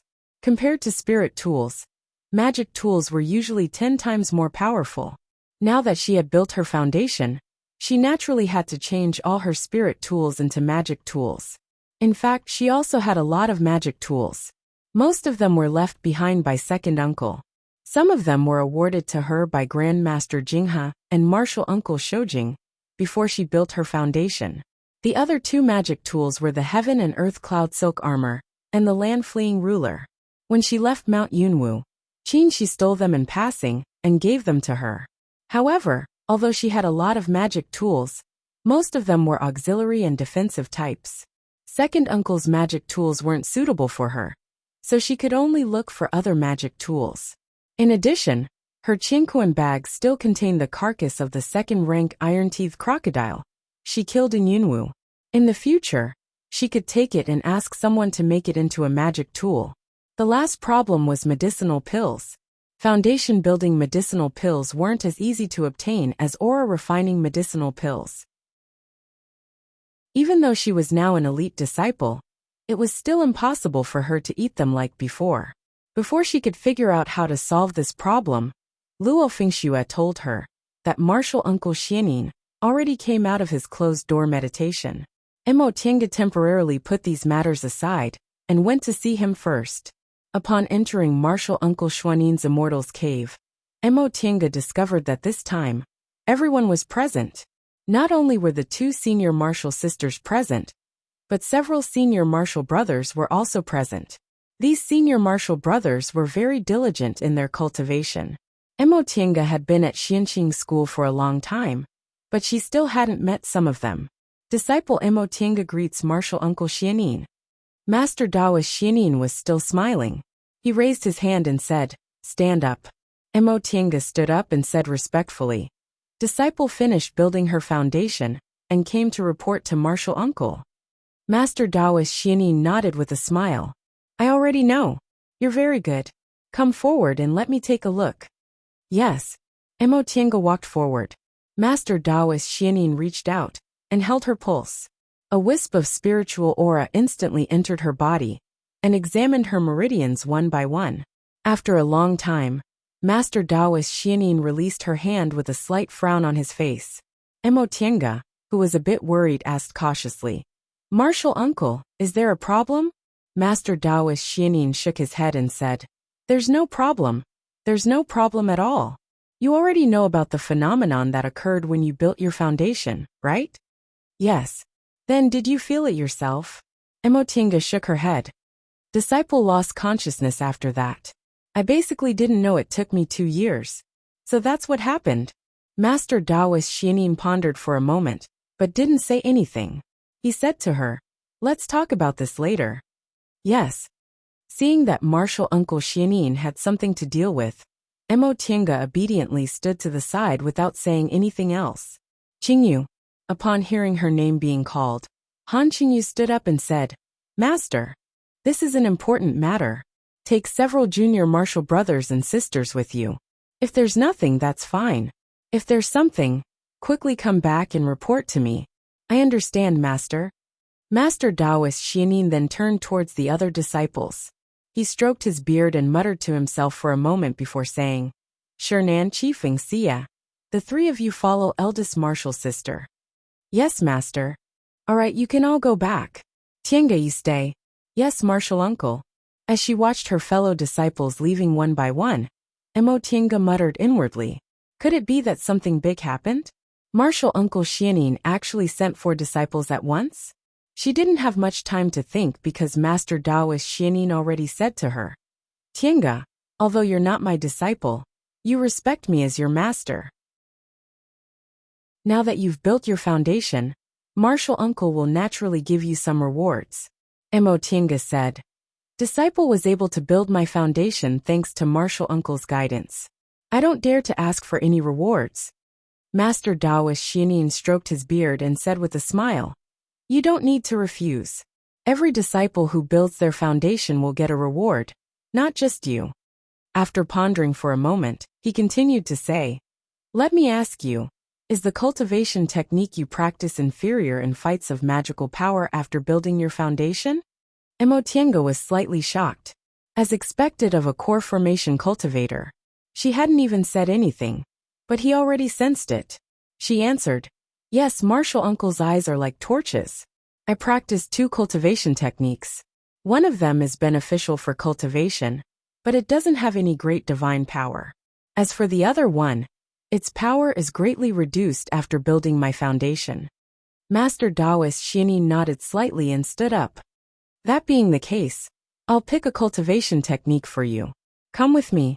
"Yes, martial uncle." Mo Tiange followed Master Taoist Xianin out of the hall.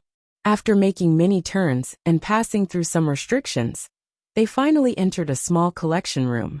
As soon as they entered the collection room, Mo Tiange saw several wooden shelves with many books, jade slips, and the like on them.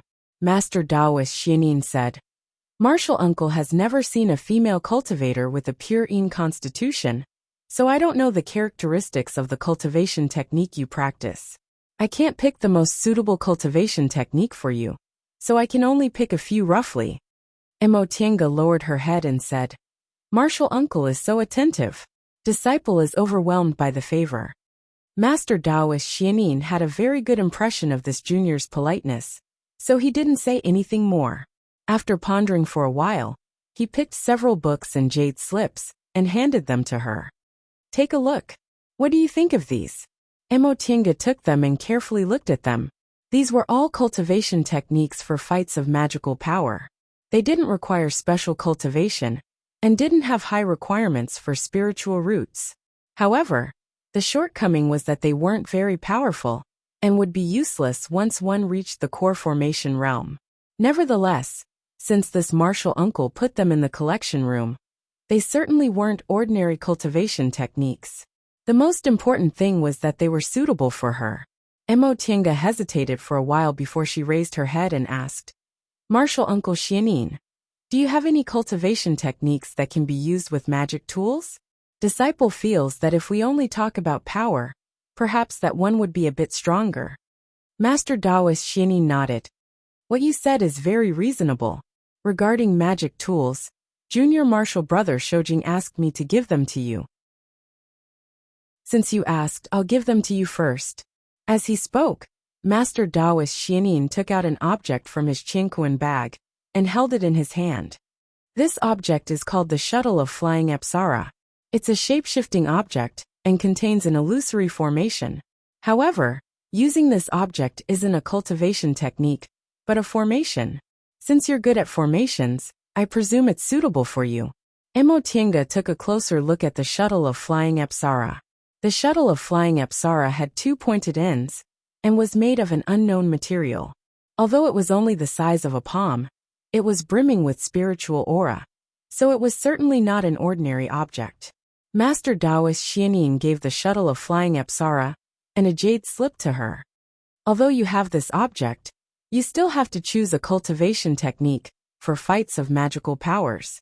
Otherwise, if you rely too much on magic tools, you'll be at the mercy of others.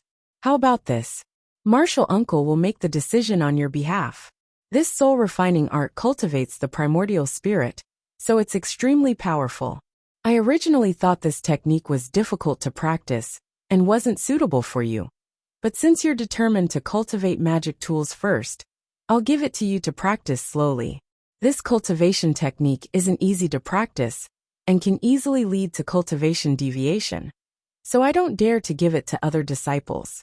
However, since you have a pure Yin constitution, the chances of you suffering from cultivation deviation are lower than others, so presumably, it won't be too big of a problem.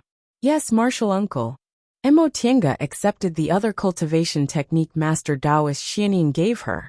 After skimming through it, she was immediately overjoyed. This cultivation technique clearly stated that one could only practice it after they built their foundation. Moreover, it could be practiced until the nascent soul realm. It was a high-level cultivation technique. If she practiced it diligently, it would definitely become her trump card. After leading Emo Tienga out of the collection room, Master Daoist Xianin gave her a flying sword and a bottle of medicinal pills. He said, "Since your martial uncle Shojing already gave you magic tools, I'll give you a flying sword. As for this medicinal pill, it's a soul-strengthening pill for foundation-building cultivators. It's your disciple's portion, 1 bottle every year. Foundation-building medicinal pills are much rarer than aura-refining medicinal pills, so I hope you treasure them well." Chapter 104. Emo Tienga stared at the Shuttle of Flying Apsara in her hand. It was similar to the shuttles used to weave cloth in the secular world, but it was a bit bigger. It was thick and round in the middle and pointed at both ends. She didn't know where it was made from, but it shone with a golden light and was impervious to heat and cold. A rustling sound came from the forest, and a first-rank spiritual beast appeared in front of her in a daze. Emo Tienga smiled. This little thing really came at the right time. She raised her hand, and the Shuttle of Flying Apsara turned into a golden light that soared into the sky. The small spirit beast that resembled a squirrel raised its head and stared at the flashing golden light with its beady black eyes. To its surprise, it discovered that the streak of golden light had transformed into hundreds of tiny golden streaks that were arranged in a circular formation around it. The little spiritual beast seemed to have just realized the danger. It shrank its head, swung its tail, and turned around, wanting to jump away. However, the countless golden rays had already sealed off all of its escape routes. No matter how it tried to jump, it couldn't escape. The little guy was anxious. It bared its teeth and clapped its hands. A scorching hot spiritual energy rushed out and actually caused the golden rays to tremble. Emo Tienga was stunned. She pressed her hand down, and the golden light scattered and gathered again, pressing down on the little fellow. No matter how the little fellow struggled, it couldn't jump out.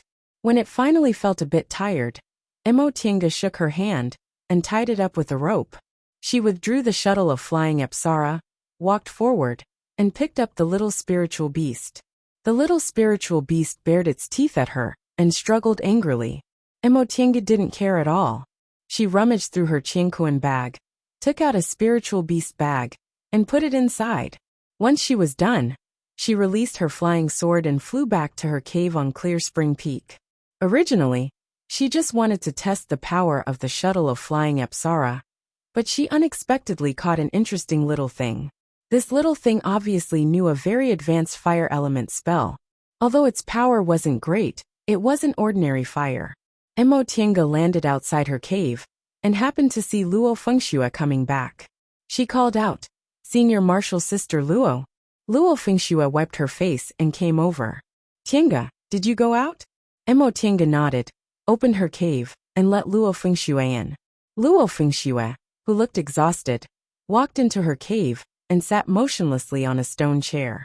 Mo Tiange carefully looked at her expression and asked, "Senior Marshal Sister Luo, what's wrong?"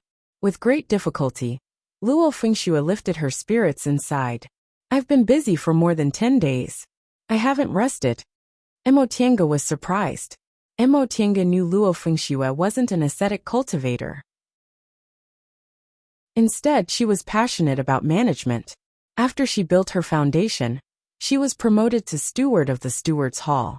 But she knew that deacons didn't have to be busy every single day, and all the minor matters were handled by deacons and disciples. And she only had to oversee the deacon's hall on normal days. So what could possibly make her so busy? Senior Marshal Sister Luo, did something big happen in the sect? Luo Fengxue rubbed her brows and said weakly, "Do you still remember when eldest Marshal Sister took several senior Marshal brothers and sisters out of the sect a month ago?" Fengxue said, "It was something that happened when she went to see Marshal Uncle Xianin after she built her foundation. At that time, Marshal Uncle Xianin asked her eldest Marshal Sister, Han Qingyu, to take her 3 senior Marshal brothers and sisters with her. Mo after her she said went and he and went. A few months ago, there seemed to be some movement in the southern forest. Eldest senior sister and the others went to investigate, but after they left, there was no news of them." "What?" Mo Tiange was astonished. Luo Fengxue nodded. "Eldest Marshal Sister, and the others aren't the only ones who went missing. This time, other disciples sent by Marshal Uncles and Marshal Uncles from other peaks also disappeared without a trace." Even though Mo Tiange wasn't involved in the matters of the school, she knew how important this matter was. The 17 foundation-building cultivators were all elite disciples. If all of them died, it would be a big loss even for a large cultivation group like Xianqing School. Although there were more than 500 foundation establishment cultivators in the sect, they were the cream of the crop. They were the ones with the highest possibility of reaching core formation. Over the past dozen or so days, we've contacted the other sects, and we discovered that the other 6 great system-allocated sects are also in the same situation. Only then did everyone realize that this matter is not as simple as it seems. Luo Fengxue rubbed her reddened eyes then said to Mo Tiange, "Tiange, you don't have to worry. This matter will be handled by the sect's elders, so it won't affect us. All right, I'll go take a rest first. That's all for now." "Hun. Rest well, Senior Marshal Sister." Luo Fengxue waved her hand and returned to her immortal's cave while rubbing her eyes. Mo Tiange didn't think too much about it. Just like Luo Fengxue said, this kind of matter didn't need them, foundation-building disciples, to worry about. The elders would handle it. She opened the spiritual beast bag and released the little spiritual beast. Once the little thing came out of the spiritual beast bag, it blinked its black eyes and stared at her, as if it was begging. Mo Tiange then pulled the rope that was tied to its body away. Once the little thing regained its freedom, it immediately turned around and ran towards the entrance of the cave. Mo Tiange raised her hand, and the shuttle of flying Apsara was launched once again. A golden light enveloped it completely. Woo-woo. The little thing knew how powerful the shuttle of flying Apsara was, so it immediately turned around and begged for mercy. Mo Tiange retrieved the shuttle of flying Apsara and said, "If you don't run, I won't tie you up." The little thing seemed to understand her words. It sat with its hind legs together and put its 2 front legs together, making a begging gesture. Mo Tiange couldn't help but find it funny. She opened her hand and retrieved the shuttle of flying Apsara. The little thing stared at the stone door reluctantly, but in the end, it still slowly slipped back. Spiritual beasts were quite sensitive to dangerous things, and this little thing could naturally feel it. Emotinga's strength was far superior to it, so it couldn't run away, and could only submit. Seeing that the little thing was obedient, Emotinga waved her hand. It had glossy brown fur, shiny black eyes, and a very large tail. It looked a bit like a squirrel, but Emotinga recognized it. It was a small spiritual beast called the Inferno Beast. This kind of spiritual beast generally couldn't cultivate to a very high level, but it was born with fire techniques. Its fire wasn't ordinary fire, but ardent yang real fire. It was a kind of innate real fire that was even purer than the Dantian real fire of foundation building cultivators. It was excellent for concocting medicinal pills and refining tools. Emotinga picked the little thing up, stroked its fur and said, "Be good, and I'll help you cultivate. If I form my gold core one day, I'll let you go." The little thing's eyes brightened as it stared at her. "Looks like you agree." Emotinga smiled and put it on the ground. She took out a few aura-nourishing pills she no longer had any use for it, and gave them to it. "I'll give you a name. Since you're an Inferno Beast, I'll call you Xiaohua." The little thing swallowed the aura-nourishing pills in one gulp, then raised its head, and let out two woo sounds as if it was protesting her completely uncreative name. Emotinga smiled, completely unmoved. "I didn't ask whether you agree or not. In any case, you'll be called Xiaohua. Come here. You'll live here from now on. You can play in the small valley behind, but you're not allowed to make trouble. If you're not obedient, I'll put you in the spiritual beast bag." The little thing let out two woo-woo sounds again. Emotinga patted it and gave it a few more aura-nourishing pills. She put it in the spiritual beast room and returned to the cultivation room to meditate. Only after entering the foundation building realm did she realize how useless her spiritual roots were. When she was in the aura refining realm, she ate medicinal pills in the spirit gathering formation, so her cultivation didn't grow any slower than elite disciples. But now that she was in the foundation building realm, even if she took medicinal pills, her progress wouldn't be as obvious as when she was in the aura refining realm. This month, she couldn't cultivate properly, so the growth of her spiritual aura was minimal, so she had to stop. If she continued to cultivate at this speed, even if she used up the remaining 300 years of her lifespan, she still wouldn't be able to form her gold core. Therefore, when she saw this Inferno Beast, she was tempted. As it turned out, she concocted medicinal pills only for the sake of constitution-enhancing pills. Now that the pill recipe for constitution-enhancing pills had been given to Grandmaster Jinghe, and Martial Uncle Shoujing sent her a bottle of constitution-enhancing pills every once in a while. She originally planned to give up on concocting medicinal pills. But now that she realized her aptitude was so useless, she had no choice but to pick up her pill-concocting skills. Emotinga sighed, then closed her eyes and began to cultivate. She already tested the power of the shuttle of flying Apsara. Martial Uncle Xianin said this thing could transform and contain an illusory formation. Indeed, this thing could attack and defend. It was indeed a first-class magic tool. In addition, Martial Uncle Xianin repeatedly warned her about the soul refining art, telling her to cultivate it slowly and not to rush it. Although cultivating the soul refining art was very risky, it was indeed very powerful. The soul refining art was a cultivation technique that specialized in cultivating primordial spirits. It could directly launch attacks against primordial spirits, which had always been the weakest part of cultivators. If she succeeded in cultivating it, the power of this cultivation technique would be extraordinary. Primordial spirits were, in fact, what mortals referred to as souls. Humans were born with souls, but cultivators cultivated their bodies and souls, eventually forming their primordial spirits. Divine sense was derived from primordial spirits. Under normal circumstances, primordial spirits were hidden deep in the sea of knowledge in the Dantian, so divine sense couldn't attack them. On the contrary, it was easy to be injured. Ordinary cultivation techniques also strengthened divine sense, but they only made divine sense more sensitive and covered a wider area. This soul refining art, on the other hand, cultivated primordial spirits so that divine sense would have the power to attack. Emotinga didn't dare to say there weren't other cultivation techniques that cultivated primordial spirits, but she was certain that very few people cultivated them. The reason was very simple. It was precisely because of the risk of suffering from qi deviation, as martial uncle Xianin said. Every cultivator knew how fragile primordial spirits were. When cultivating primordial spirits, if one didn't grasp the right amount, it was very likely that one's primordial spirit would be damaged, resulting in serious injuries. If it was a nascent soul cultivator, it wouldn't be a big deal. After all, nascent soul cultivators had fused their primordial spirit and gold core into one, forming their nascent soul, so their primordial spirits wouldn't be that fragile.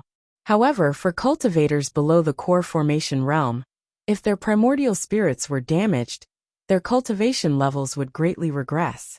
Because of this, martial uncle Xianin didn't give her this cultivation technique from the very beginning. Later on, he even repeatedly warned her not to be greedy. However, other people were other people. Mo Tiange, who cultivated this soul-refining art, had a few advantages compared to others. Her pure yin constitution, and originally extremely poor aptitude. Pure yin constitution meant that yin and yang wouldn't clash, and spiritual roots of the origin could balance each other out. The so-called qi deviation occurred when one cultivated a cultivation technique that destroyed the balance inside their body. Mo Tiange had a pure yin constitution, so she wouldn't have any yin and yang imbalance. Furthermore, she also had spiritual roots of the origin, so there was a small circulation inside her body. Because of that, she could be said to be blessed by nature when she practiced this technique. As long as she wasn't greedy and was cautious, the possibility of her qi deviation was very small. However, cultivating this technique was really not easy. Cultivating primordial spirits naturally had to start with the primordial spirit. But primordial spirits were extremely fragile, so they could only be strengthened slowly. Mo Tiange had been cultivating for about a month, but she still hadn't made any progress. Her cultivation level hadn't advanced, and she didn't have a clue about the cultivation technique either. Mo Tiange realized that after entering the foundation building realm, her future was very bleak. Chapter 105. The Inferno Beast was a kind of spiritual beast that was easy to raise. It didn't need special food or a good environment. It could be raised casually. This kind of small spiritual beast wasn't rare in Kunwu. Low-level cultivators liked to catch one or two to concoct medicinal pills or refine tools. So Mo Tiange wasn't worried about how to raise it. After catching the little Inferno Beast, Mo Tiange raised it in the spiritual beast room, and in the small valley behind her cave. In any case, there weren't many things in her cave, and the medicinal fields in the valley were also covered with restrictions. At most, the little fellow could only gnaw on the turf and wouldn't cause much trouble. When it was hungry, she fed it with aura pills. When it was thirsty, there was a spring in the valley. Moreover, without any natural enemies, the little fellow grew round very quickly. After a month, she had some clues about the soul-refining art, and the Inferno Beast no longer had any resistance towards her. So Mo Tiange started to concoct medicinal pills. The basic medicinal pills for foundation-building cultivators were soul-strengthening pills. She had already concocted constitution-enhancing pills, so it wasn't difficult. However, the spiritual plants needed weren't as cheap as the medicinal pills for aura-refining cultivators. After spending several thousand spirit stones, she only bought 100 sets of raw materials. Fortunately, she now had the allowance of an elite disciple. In addition to her original several thousand spirit stones, she could afford it. After catching the Inferno Beast and bringing it to the concocting room, Mo Tiange closed her door and immersed herself in studying pill concocting. Several months passed in a hurry. One day, she suddenly heard the ringing of a bell outside. Only then did she realize that a long time had passed. Mo Tiange stopped concocting and walked out of her cave. She happened to run into Wei Jiasi, who was walking out with a worried expression. Mo Tiange stepped forward to greet her. "Senior Marshal Sister Wei, what happened?" Wei Jiasi shook her head and answered faintly, "I just heard the bell, so I naturally didn't know. This bell is used to summon disciples. Disciples from every peak have to go to the main peak when they hear it. You'll know when you get there." Wei Jiaxi no longer looked at Emotienga and flew towards the main peak on her flying magic tool. Emotienga looked around. Han Qingyu hadn't returned since she disappeared, and Luo Fengshue's cave was also quiet. She was probably in the steward's hall. Emotienga didn't know anyone else, so she also flew towards the main peak on her flying sword. At this very moment, all the disciples on the mountain were busy, but they weren't in a mess. Disciples in the foundation building realm and above were riding their flying magic tools, while aura refining disciples were riding the 10,000 miles cloud shared by each peak, rushing towards the main peak. As Emotienga watched, she couldn't help but sigh inwardly. This was the demeanor of a famous and big cultivation group. These disciples suddenly encountered a problem, but they didn't panic at all. Several thousand disciples acted in an orderly manner. Presumably, even if something happened, they wouldn't be the slightest bit flustered when dealing with it. Once she arrived at the main peak, she looked down and saw that the square was already full of people. Several dozen core formation cultivators and 2 nascent soul grandmasters were standing at the entrance of the main hall of the 3 pure ones with solemn expressions on their faces. Emotienga quickly found the place where the foundation building disciples were standing. She landed her flying sword and stood there solemnly. There were more than 10 core formation cultivators and 2 nascent soul grandmasters. She didn't believe that nothing serious had happened. Could it be related to Senior Sister Han's disappearance? Although Emotienga had been concocting medicinal pills in seclusion for several months, she knew there was no news of Senior Sister Han after she disappeared. Several martial uncles left the mountain to look for her, but they didn't find any clues. She occasionally went to see martial uncle Xianin, but he always looked worried. The square was gradually filled with people. When all the disciples returned to their positions, an old nascent soul Taoist who was leading the group glanced at them. A core formation cultivator stepped forward and shouted, "Disciples, be quiet." His voice wasn't very loud, but it could be heard clearly in every corner. The disciples who were originally whispering to each other immediately stopped talking. The core formation cultivator's expression was solemn. He said in a deep voice, "I summoned all the disciples here because I have something to tell you. Several months ago, there were abnormal movements of demonic beasts in the southern forest. We sent elite disciples to investigate, but unexpectedly, all of them went missing. To avoid chaos, this matter has never been announced. In the past few months, we've received news that a lot of disciples outside have gone missing, so we summoned everyone to seal the mountain." Once he said this, the square went into an uproar. Although many disciples hadn't experienced the mountain sealing order, they had heard of it. The so-called mountain sealing order was to activate the Great Mountain Protecting Formation, close the mountain gate, and no longer receive visitors. Disciples were also only allowed to enter but not leave. Apart from those who received the order, they were cut off from the outside world. Emotienga had been concocting medicinal pills in seclusion for several months, so Luo Fengxue rarely saw her. She actually didn't know the impact of her disappearance was so widespread. Since it could make one of the top cultivation groups in the celestial pole close their doors, it was clear how serious this matter was. At that moment, the old nascent soul Taoist standing in the middle raised his hand, and the core formation cultivator from before stepped back. Emotienga once heard from Luo Fengxue that this nascent soul grandmaster was the head grand supreme elder of Xianqing school, which meant he was the #1 figure in Xianqing school. Reportedly, his cultivation level was in the late stage of the nascent soul realm, and his strength was also one of the best in the celestial pole. The head grand supreme elder, whose eyes had been half closed, suddenly opened them.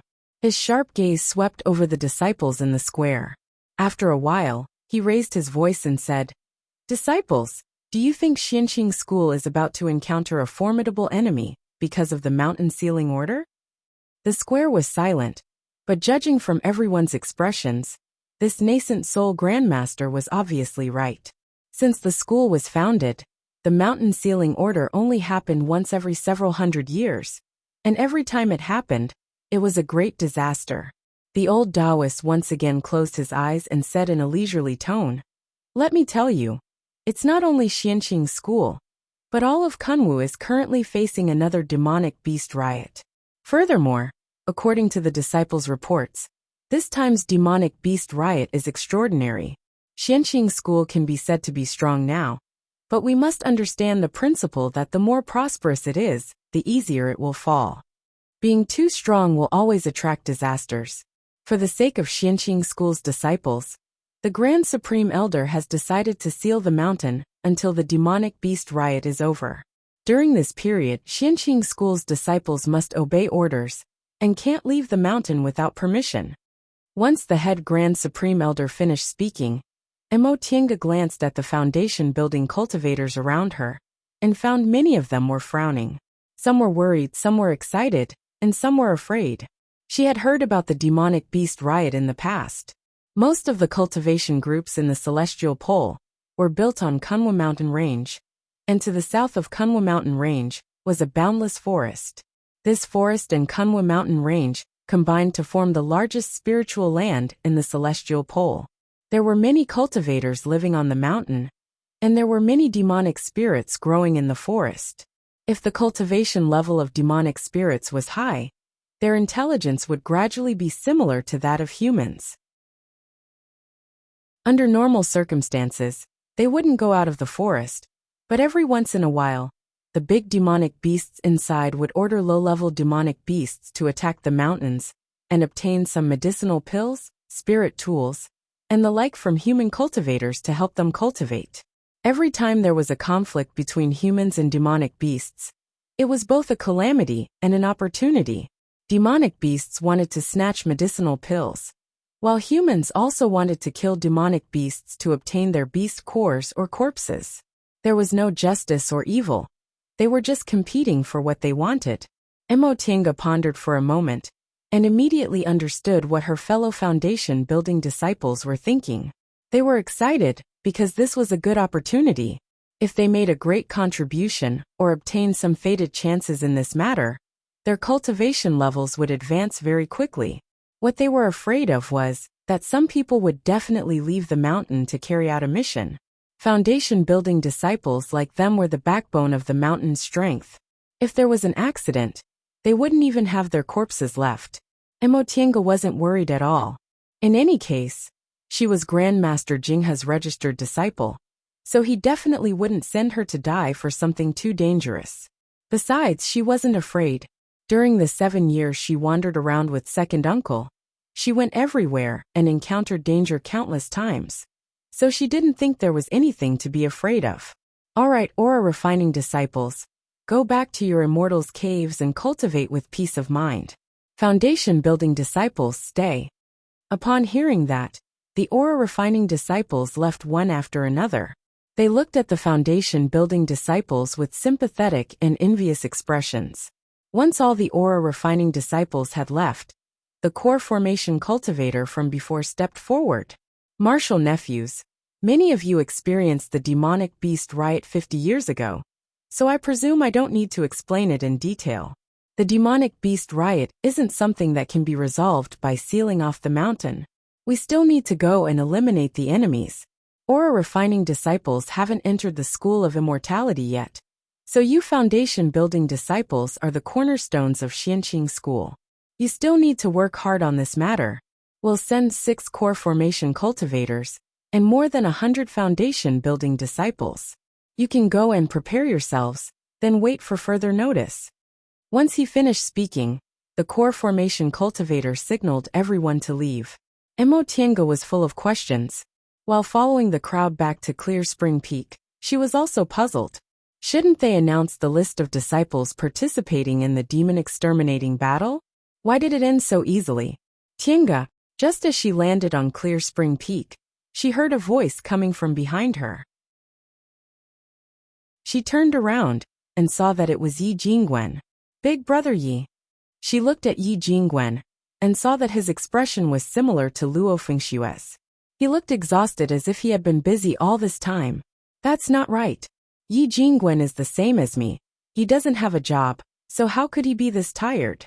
Yi Jingwen waved his hand, rolled up his sleeves, and walked towards the house. Let's talk inside. Mo Tiange promptly opened the door to her immortal's cave and invited him inside. Once they entered, Yi Jingwen said, "Tiange, in a few days, I'll be leaving the mountain to carry out a mission." Huh. Mo Tiange was shocked. Yi Jingwen was already in the middle stage of the foundation building realm, at such a young age, and was one of the best among the elite disciples. Logically speaking, he shouldn't be sent out before the situation was clear. "Big brother Yi, why were you chosen?" Yi Jingwen smiled bitterly and said, "It can't be helped. My master was chosen, so I can only go with him." "And could it be that the people who will go have already been decided?" Yi Jingwen nodded. Before this matter was announced, the martial uncles already knew about it, and already decided who would leave the mountain to exterminate the demons. Each of the 6 peaks will send a core formation senior, and our Clear Spring Peak will be sent by my master, Master Daoist Qingyuan. Oh, in that case, with the master there shouldn't be any danger. As for the foundation building disciples, only a few of them are elite disciples, and most of them are ordinary disciples. You don't have to worry, they probably won't choose you. However, this matter also depends on the situation of the battle. If the situation isn't good, everyone might have to go. But if it's too good, they might send disciples like you who have just built your foundation to gain experience. I'm just here to tell you, so you have to be prepared. And I understand. Seeing that she agreed, Yi Jingwen stood up without even taking a sip of tea. "All right, I'll take my leave first. Big brother Yi, you have to be careful." Yi Jingwen looked back with a smile, then hurriedly left. Mo Tiange turned around and went back to her immortal's cave, her mind full of thoughts. She wasn't afraid of what Yi Jingwen said. When they left the mountain to exterminate demons, they would be led by core formation cultivators, so the danger wouldn't be too high. However, she had just advanced to the foundation building realm, and couldn't use the soul refining art yet, so her methods were a bit lacking. If she really participated in the battle, she wasn't confident. Forget it, she'd better make some preparations. If it really was her turn, she wouldn't be flustered. She had to prepare some life-saving measures. Chapter 106. After feeding the little inferno beast an aura-nourishing pill, Mo Tiange looked up and saw several flight lights streaking across the sky. She pondered for a moment, then left the little inferno beast in the small valley, and left the immortal's cave by herself. After the mountain was sealed, the entire Great Mountain Barrier formation of Mount Taikong was activated, leaving only 1 or 2 entrances. Those disciples who were ordered to exterminate the demons would enter and leave from those entrances. However, other than the 100 or so disciples who were ordered to leave the mountain at the beginning, there were very few people coming in and out. This light must be a message. She hadn't received any news for so many days, so when she thought of Yi Jingwen, she pondered for a while, then went to the steward's hall. Before she entered the steward's hall, the 2 aura refining disciples guarding the door greeted her. Martial Uncle Mo Tiange chuckled. Now that she was in the foundation building realm, she was also a martial uncle in other people's eyes.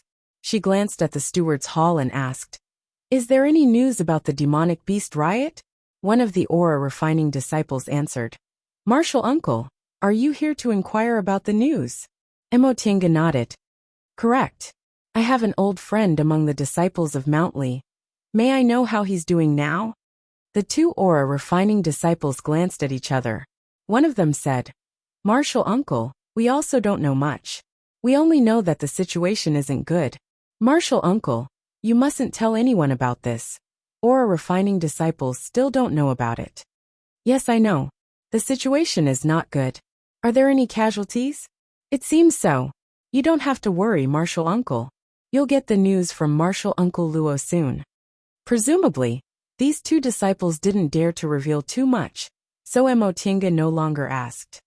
"All right, thank you." Not long after Mo Tiange returned from the steward's hall, Master Daoist Xianin sent her a message telling all disciples to go to his immortal's cave. Mo Tiange hurried over and saw that almost all of Martial Uncle Xuanin's disciples had arrived. Everyone was standing solemnly, with anxious expressions on their faces. Mo Tiange quietly walked up to Luo Fingxue. Luo Fingxue shook her head at her and sighed softly. Emotienga's heart sank when she saw Emotienga's tired expression and worried gaze.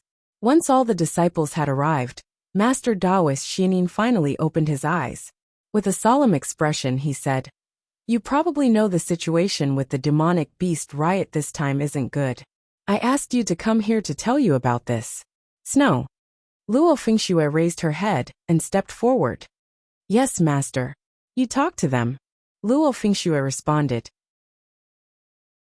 She then turned around with a solemn expression and said, "Senior martial brothers and sisters, today, the Steward's Hall received a message from a Mountly disciple, saying Martial Uncle Hanyu of Drifting Cloud Peak has fallen." As soon as she finished speaking, everyone's expression changed. They all knew what the death of a core formation cultivator meant. The battle this time would definitely be very intense. Next, they would definitely need to rescue him. Could it be that this time, their master, Luo Fengxue, continued on. The head elder has already decided to send another group of disciples as reinforcements. The number of disciples will be similar to last time. Each peak will send one core formation cultivator, several elite disciples, and about 10 ordinary disciples. Our Clear Spring Peak has already decided that Martial Uncle Shou Jing will be going. Martial Uncle Shou Jing doesn't have any disciples, so the elite disciples will be chosen from among us. Emotienga was stunned. In Xianqing School, the cultivators who went to battle last time weren't too outstanding, but their cultivation levels weren't weak either. Clearly the battle wasn't urgent. However, Martial Uncle Shou Jing was Grandmaster Jinghe's favorite disciple. His cultivation level and divine abilities were among the best among Xianqing School's core formation cultivators. Now the battle had just started, but they already had to send him out. Apparently, the situation was very bad. What she could think of, the other disciples naturally already thought of. Those who were familiar with each other were currently discussing in low voices. Some were anxious, some were worried. "Enough," Master Taoist Xiaonin said, stopping the disciples from whispering to each other. "Who among you wants to go?" None of the dozen or so disciples present answered him. After a while, someone finally stepped forward and asked, "Master, isn't the current situation very critical?" Master Taoist Xiaonin nodded slightly. "There's no need to hide this matter from you. We received news from the outside that the casualties of the first batch of disciples we sent have reached 30%. If you go now, it'll naturally be very dangerous." After he finished speaking, his gaze swept through the disciples, and he said, "Among you, those in the early stage of the foundation building realm don't need to go." Emotienga quickly swept her gaze around and discovered that everyone was dumbfounded. Her master actually said that those in the early stage of the foundation building realm didn't need to go. Clearly, it was extremely dangerous. Although elite disciples like them were superior to ordinary disciples in fights of magical powers, they also cherished their lives more than ordinary disciples. Asking them to volunteer was too difficult. After a long time, no one stepped forward. Master Taoist Xiaonin wrinkled his brows and said with displeasure, "Is there no one willing?" "Master," a crisp female voice rang out, "I'll go." Emotienga looked up and was stunned. It was actually her second martial sister, Wei Jiasi. Frankly speaking, Emotienga didn't have a very good impression of this senior martial sister Wei. Probably because her aptitude was excellent, her behavior was arrogant, and she rarely looked people in the eye. Emotienga's keen senses told her that this senior martial sister Wei looked down on her. However, she really didn't expect that this senior martial sister Wei would be so unyielding. She was obviously willing to go to a very dangerous place. Master Taoist Xiaonin finally smiled as he looked at Wei Jiasi. "Jiasi, you're very good. Who else wants to go?" Emotienga swept her gaze over the crowd. Wei Jiasi's expression was still calm, but there seemed to be a hint of determination in her eyes. Could it be that she had a reason to go? "Master, I'm also willing." "Me too." After a while, two more disciples stepped forward. Master Taoist Xiaonin showed a gratified smile and said, "Good, very good. I'm very happy that you're willing to fight for the school. Everyone else can leave, but the three of you stay." "Yes, Master." "Tienga, let's go." After saluting Master Taoist Xiaonin, Luo Fengxue quietly grabbed Emotienga's hand and pulled her out of the cave. After leaving Master Daoist Xuanin's cave, the two of them walked for a while before Emotienga asked, Senior Martial Sister Luo, is the situation really that dangerous? Luo Fingxue rubbed her red eyes and nodded. If it wasn't dangerous, Grandmaster wouldn't have let Martial Uncle Shoujing go. I hope Martial Uncle Shoujing and Martial Uncle Qingyuan can come back safely. What are you thinking about? Emotienga thought for a while then answered. I'm thinking about Senior Martial Sister Wei. Luo Fingxue let out a ha and patted Emotienga's shoulder. Do you think it's amazing that second Martial Sister is willing to take the risk? Not really, but it's indeed very rare. Most cultivators were selfish. Even if it was a famous cultivation group that cultivated one's mind, there weren't many people who were willing to go even though they knew it was dangerous. Luo Fingxue chuckled, patted Emotienga's shoulder and said earnestly, Don't be too easily moved. Second Martial Sister took the initiative to go because, halfway through her sentence, Luo Fingxue stopped talking and looked around to make sure there was no one around before she continued in a low voice. Because of Martial Uncle Shoujing. Emotienga was confused. Luo Fingxue couldn't help but pat Emotienga's head. Stupid. Just you wait. There must be other female disciples in our Clear Spring Peak who are willing to go. Emotienga thought for a while, and seemed to understand a little. You mean, humph. Luo Fingxue rolled her eyes and muttered.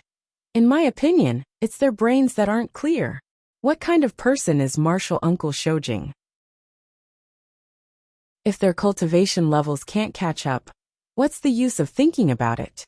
The lifespan of us cultivators is far longer than that of mortals. If we don't have the same lifespan, how many years can we stay together? In the end, Luo Fingxue sighed. Who said the distance between cultivators and mortals was far? It was the same between cultivators. The lifespan of foundation building cultivators and core formation cultivators was at least 300 years apart. Even if they loved each other like honey, they still couldn't love each other to the end. Emotienga said strangely, There are so many core formation cultivators, but why do they only like Martial Uncle Shoujing? We're not mortal women. Do you think they only look at appearances? Luo Fingxue patted Emotienga's head again, but this time, she was praising her. That's right. That's why I said they're not clear. They're walking on the path of cultivation, but they're actually the same as mortal women. However, it's not strange for Martial Uncle Shoujing to be liked. His aptitude is good, his cultivation level is high, he's handsome, and he's very young. None of the foundation building senior martial brothers in our school can compare to him. Really? Emotienga was curious. I haven't seen Martial Uncle Shoujing yet. What does he look like? Luo Fingxue wanted to say something but didn't dare to. She said helplessly, He looks quite similar to senior martial brother Qin. Oh, think about it. This year, Martial Uncle Shoujing. He's only 140 years old. At this age, he's already in the middle stage of the core formation realm. If he's lucky, it's not impossible for him to advance to the nascent soul realm before he's 200 years old. Moreover, Martial Uncle Shoujing has a good temper. Although he doesn't like to talk and is a cultivation maniac, it's precisely because of this that he's likable. Sometimes women are the same as men. The colder and more arrogant a man is, the more they want to conquer him, isn't that right? Emotienga stared at the sky and thought for a moment before she shook her head. I don't think so. In other words, this Martial Uncle Shoujing was quite similar to senior martial brother Qin. However, to be honest, if it wasn't because they'd been together for several months, which made her develop a sense of dependence, she wouldn't have thought senior martial brother Qin was very likable. Most cultivators weren't ugly, and there were also a lot of them who were handsome. Moreover, most of them were cultivation maniacs, so there didn't seem to be anything special about them. Luo Fingxue looked defeated by Emotienga. I admit defeat. I don't have that kind of tenacity. Forget it. Emotienga smiled then asked, Senior Martial Sister Luo, are you saying Senior Martial Sister Wei likes Martial Uncle Shoujing? Others don't know but I do. Luo Fingxue said quite disdainfully. Martial Uncle Shoujing occasionally comes out to give sermons, and second Martial Sister always goes. Moreover, You also know that martial uncle Shoujing doesn't have any disciples. So inner disciples like us often get errands and go to martial uncle Shoujing's immortal's cave to handle some chores. Senior martial sister Wei goes there every time. Once, Luo Fengxue looked around but didn't see anyone. So she lowered her voice and continued to say, "About this matter, I have to tell you about someone first. We used to have a martial uncle Qing Yuan, Grandmaster's second disciple, but he died in an accident. His descendant, one of our senior martial sisters, was taken to Clear Spring Peak by Grandmaster. This happened more than 100 years ago. At that time, martial uncle Shoujing had just been taken to Mount Taikong by Grandmaster. The two of them were about the same age, so Grandmaster taught them together. As for this senior martial sister of ours, her aptitude is a bit lacking, but fortunately, with Grandmaster personally teaching her, how bad could she be? Just like martial uncle Shoujing, she also built her foundation at the age of 20. But this senior martial sister, probably because she grew up with martial uncle Shoujing, and because Grandmaster personally taught her, she became complacent and always regarded martial uncle Shoujing as something. Luo Fengxue continued to say, later, when martial uncle Shoujing's cultivation level surpassed this senior martial sister's, Grandmaster gave him his own immortal's cave. After that he rarely contacted this senior martial sister. You also know that martial uncle Shoujing is a cultivation maniac. Aside from cultivating, he doesn't like anything else, so this senior martial sister's wish naturally fell through. However, she has a bad temper and always makes things difficult for the female disciples who work in martial uncle's immortal's cave. So senior martial sister Wei was put in a difficult position. Exactly. Luo Fengxue curled her lips.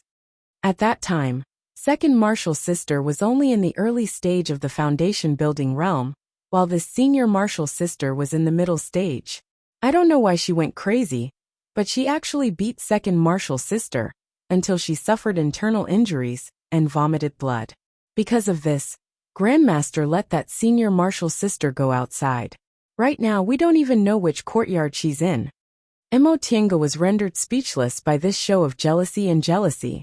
Immortal clans, prestigious cultivation groups. Unexpectedly, they also had this kind of gossip. Don't tell others about this. I'll tell you the details when I have time.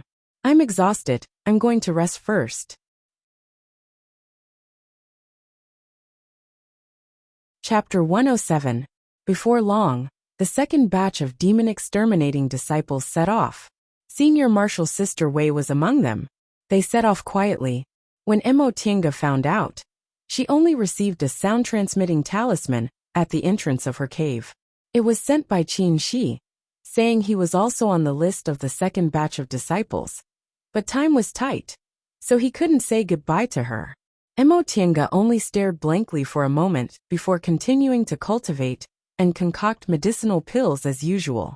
She couldn't meddle in these things, but she had to be prepared in case she was sent out of the sect during the fierce battle. A large cultivation group like Xianqing School had about 500 foundation-building cultivators, but they sent out more than 200 in these two consecutive battles, which accounted for half of the total number of disciples. According to the news they received last time, the casualties of the first batch of disciples were about 30 to 40 people. For a medium-sized cultivation group, the loss of 30 to 40 foundation-building cultivators was an immeasurable loss. Even a large cultivation group like Xianqing School couldn't underestimate it. Moreover, the battle had just started and was fierce.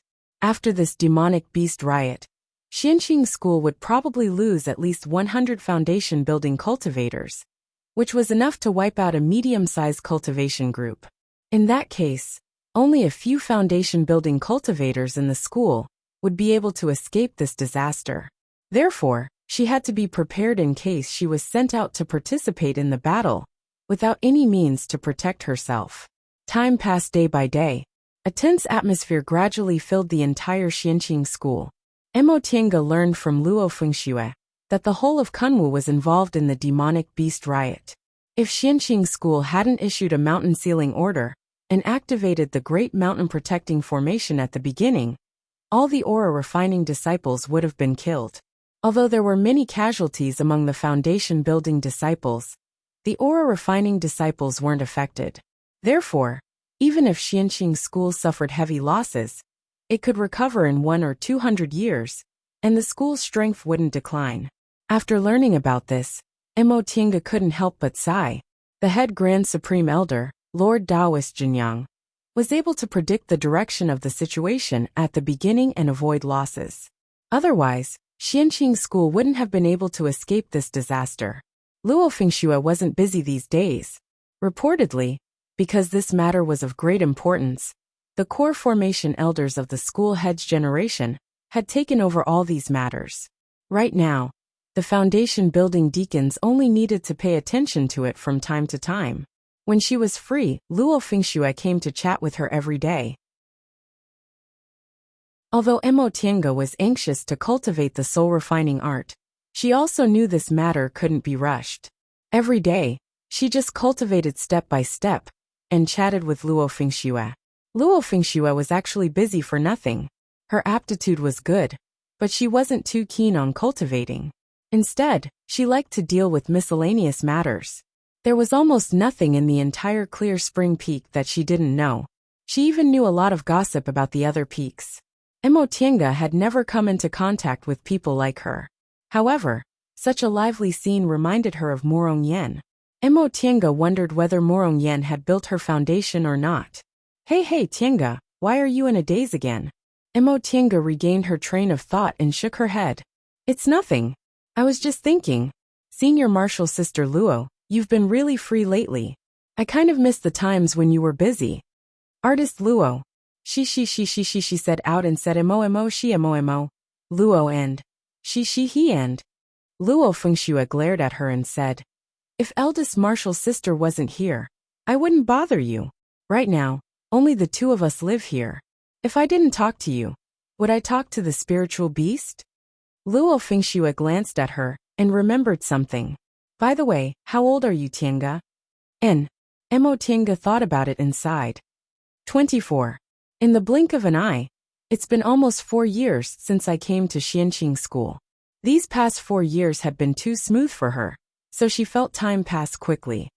Oh, if I remember correctly, you're 1 year younger than me.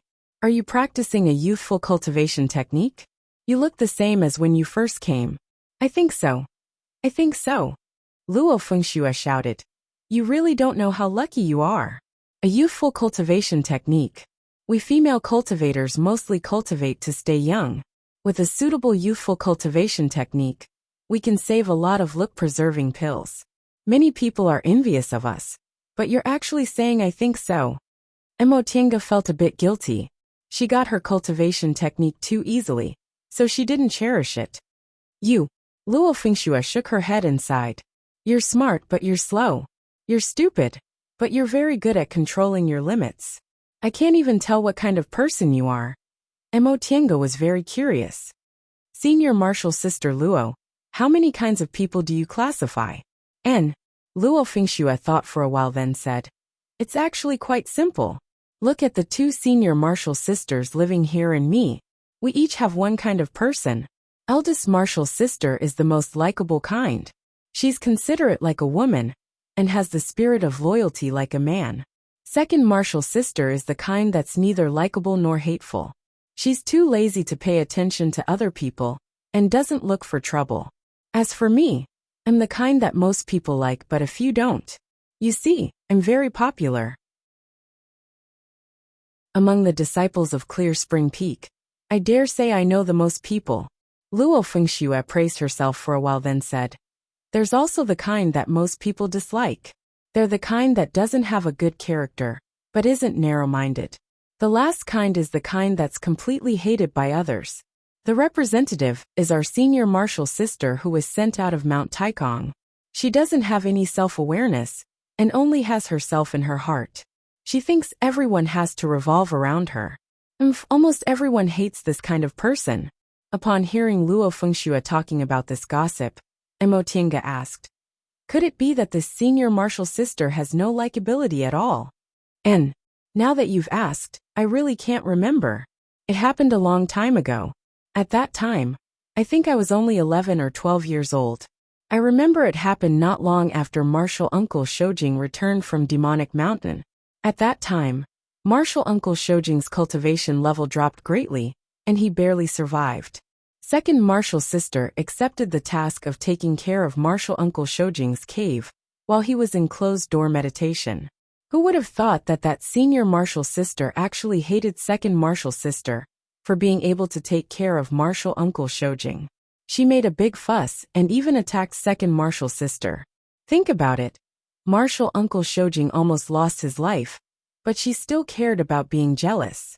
Naturally, she greatly offended Martial Uncle and Grandmaster. It was because of her father that Grandmaster didn't punish her. He only told her to leave Xianqing School and go to the branch courtyard to reflect on her mistakes for several decades. Alas, in any case, I've never heard of anyone liking her.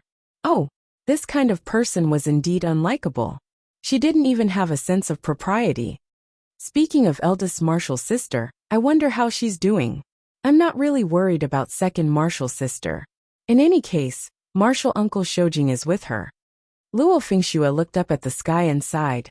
There's still no news from Senior Martial Sister Han? There's a bit of news. Luo Fengxue thought for a moment then said. A few days ago, there was news that a secret mark left by Senior Martial Sister was found, but they haven't found her yet. I think it's very likely that Senior Martial Sister is still alive. That's good. No bad news is good news. Luo Fengxue pondered for a moment then clapped her hands and said, You're right. That's exactly what you said. The two of them chatted for a while, when they suddenly received a summoning talisman at the same time. Oh, it's Master's. Emotinga nodded. Mine too. It seems to be the same thing. Let's go. The two of them finished their chores and rushed to Master Daoist Xuanin's cave together. Master. Martial Uncle. This time, Master Daoist Xuanin wasn't meditating. Instead, he was walking in circles in the hall with his hands behind his back. When he saw them coming in, he stopped and said, Good, you're all here. Come here. He turned around and sat down on the main seat.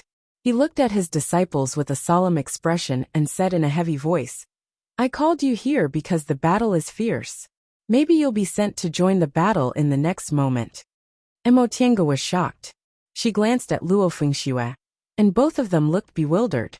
Xianqing School had sent more than 12 core formation cultivators. Even if Martial Uncle Hanyu died, there were still 11 core formation cultivators left. Xianqing School only had a little more than 40 core formation cultivators in total. They'd already sent a quarter of them, but they still couldn't hold on? Could it be that one of the Martial Uncles also died?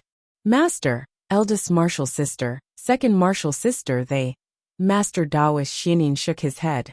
Qingyu has been found, so he's fine. However, with the current situation, it's hard to say whether they can come back or not. I've decided to leave the mountain to provide reinforcements. Among you, those in the middle stage of the foundation building realm and above, follow me into battle. All the disciples were startled, but no one dared to object. Those in the middle stage of the foundation building realm, and above all answered in a low voice. Yes, Master. As for you too, Master Daoist Xuanin looked at Emotienga and Luo Fengxue. You two in the early stage of the foundation building realm also mustn't relax. I reckon that before long, you'll also have to leave the mountain to participate in the demon exterminating battle. Therefore, I'll give you some magic tools and talismans first. Take them with you.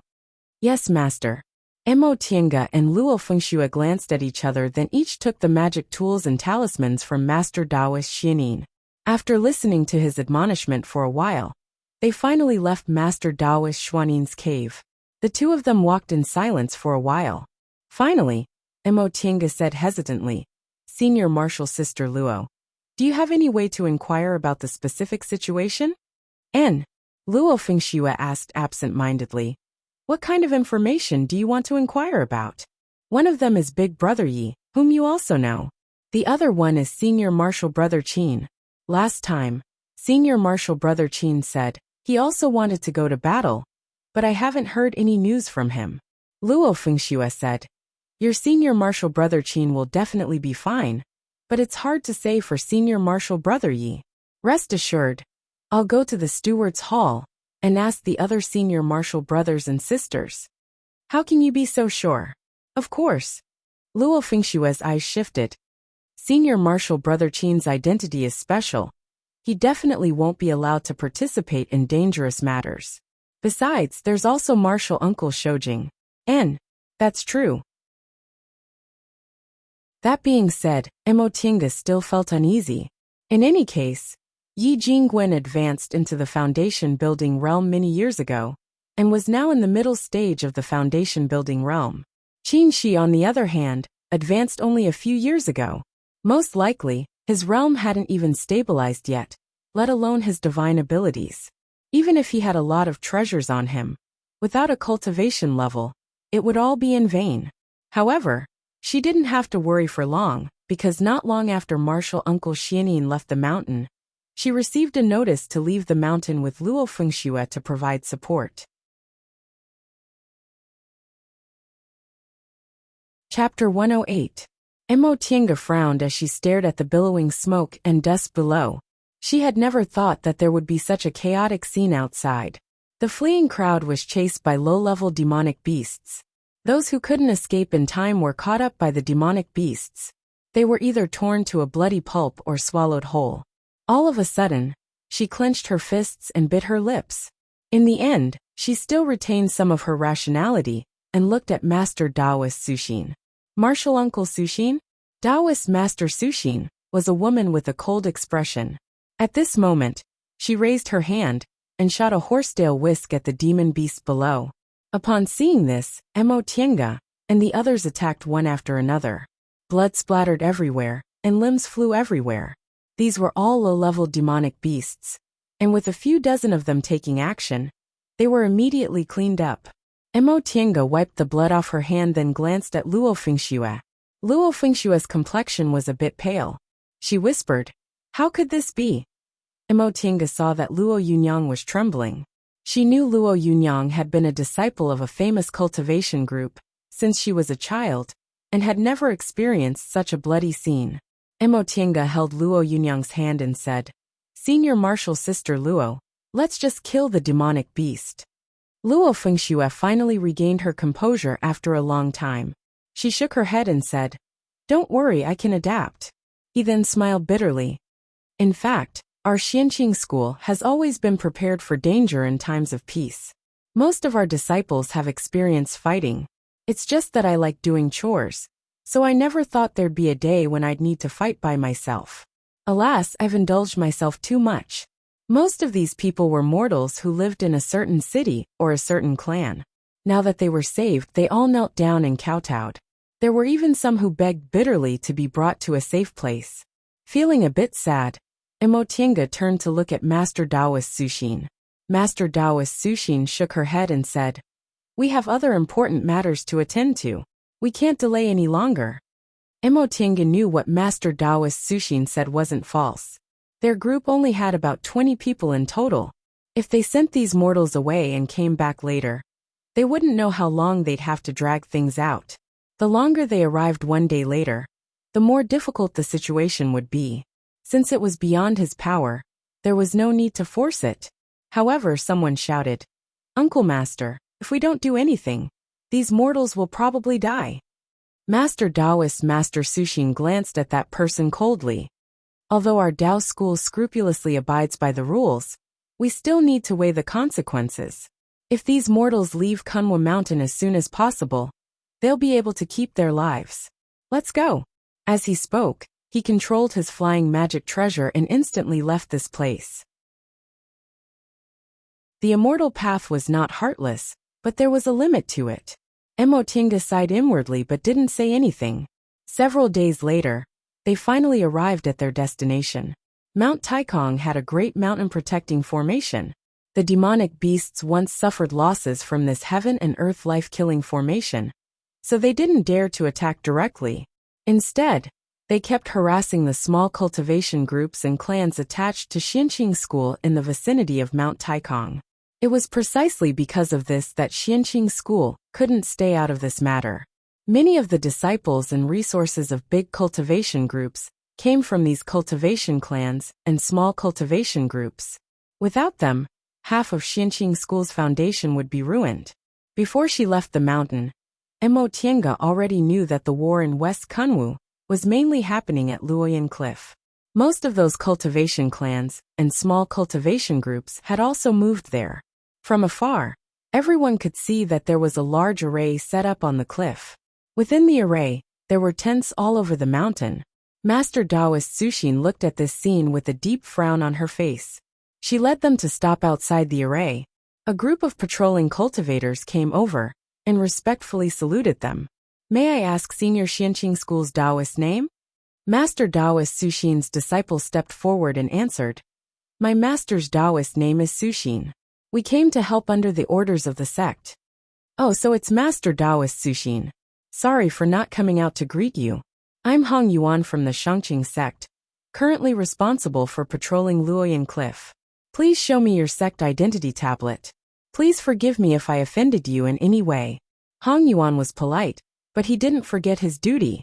Although they were all wearing Xianqing School's uniform, he still remembered to check their identity tablets. Master Taoist Sushin nodded slightly and took out a jade tablet. Hong Yuan personally confirmed it and said respectfully, Senior, please wait here for a moment. I'll inform Senior Lingxi to open the formation. After obtaining Master Taoist Sushin's permission, Hong Yuan sent a sound-transmitting talisman.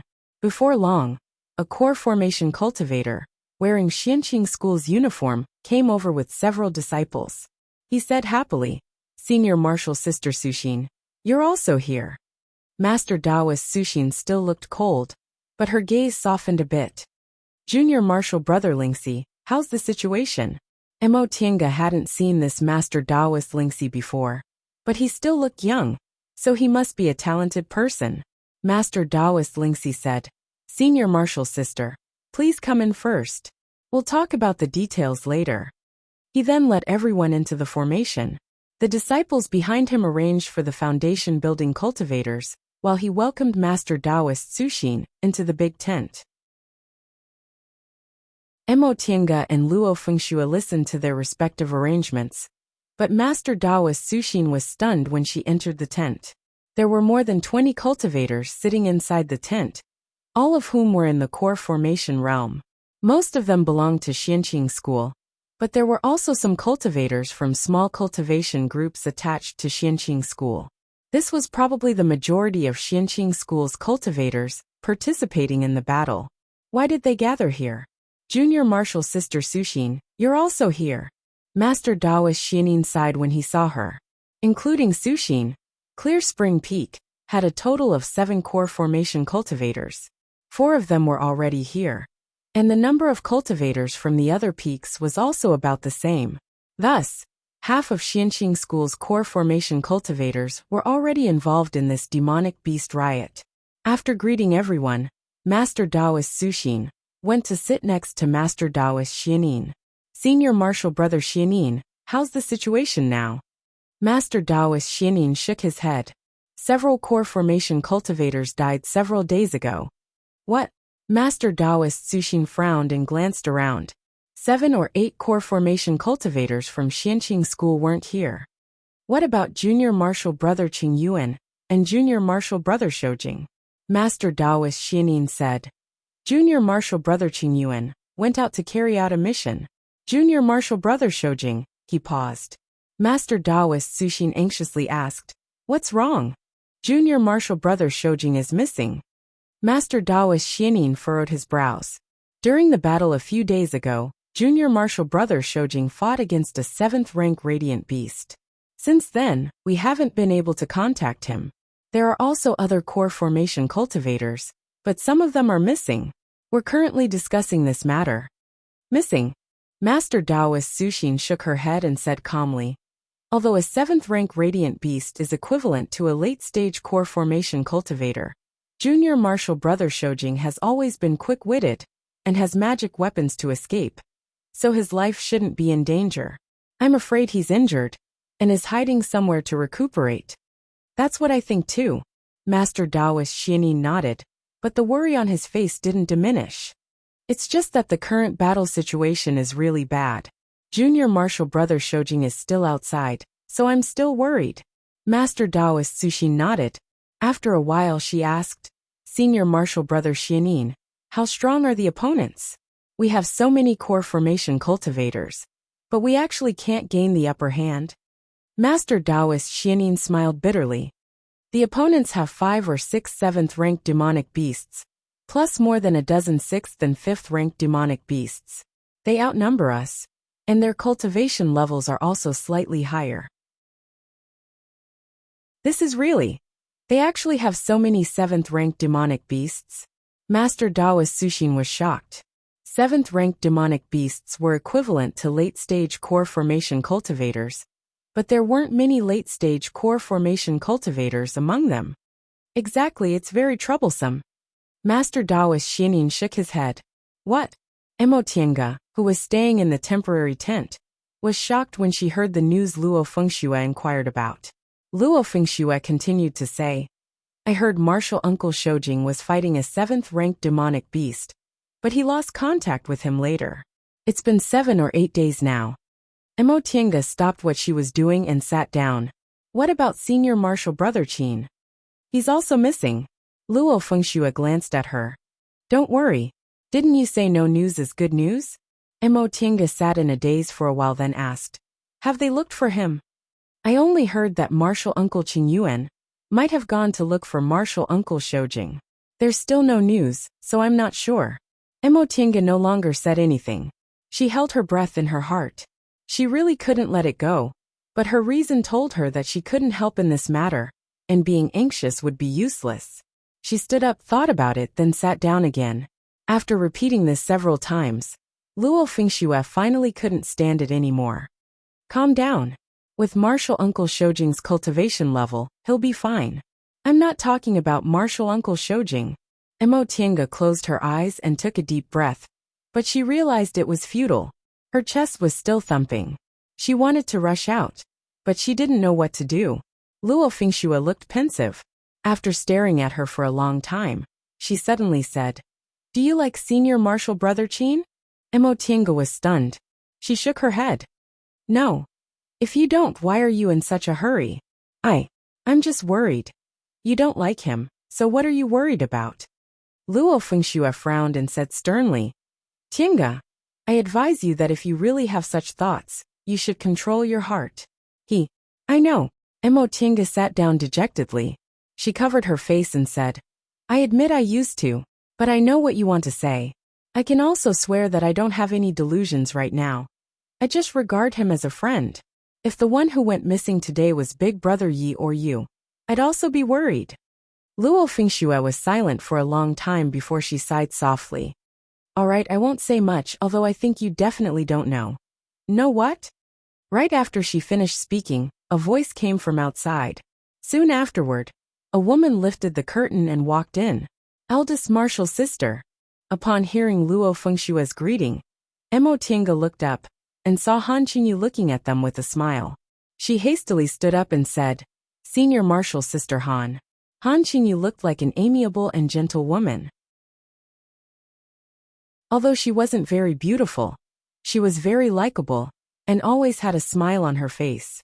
Luo Fengxue immediately rushed over and shouted in surprise, Eldest Martial Sister, are you all right? I'm fine. Han Qingyu affectionately patted Luo Fengshue's head. She was much older than Luo Fengxue.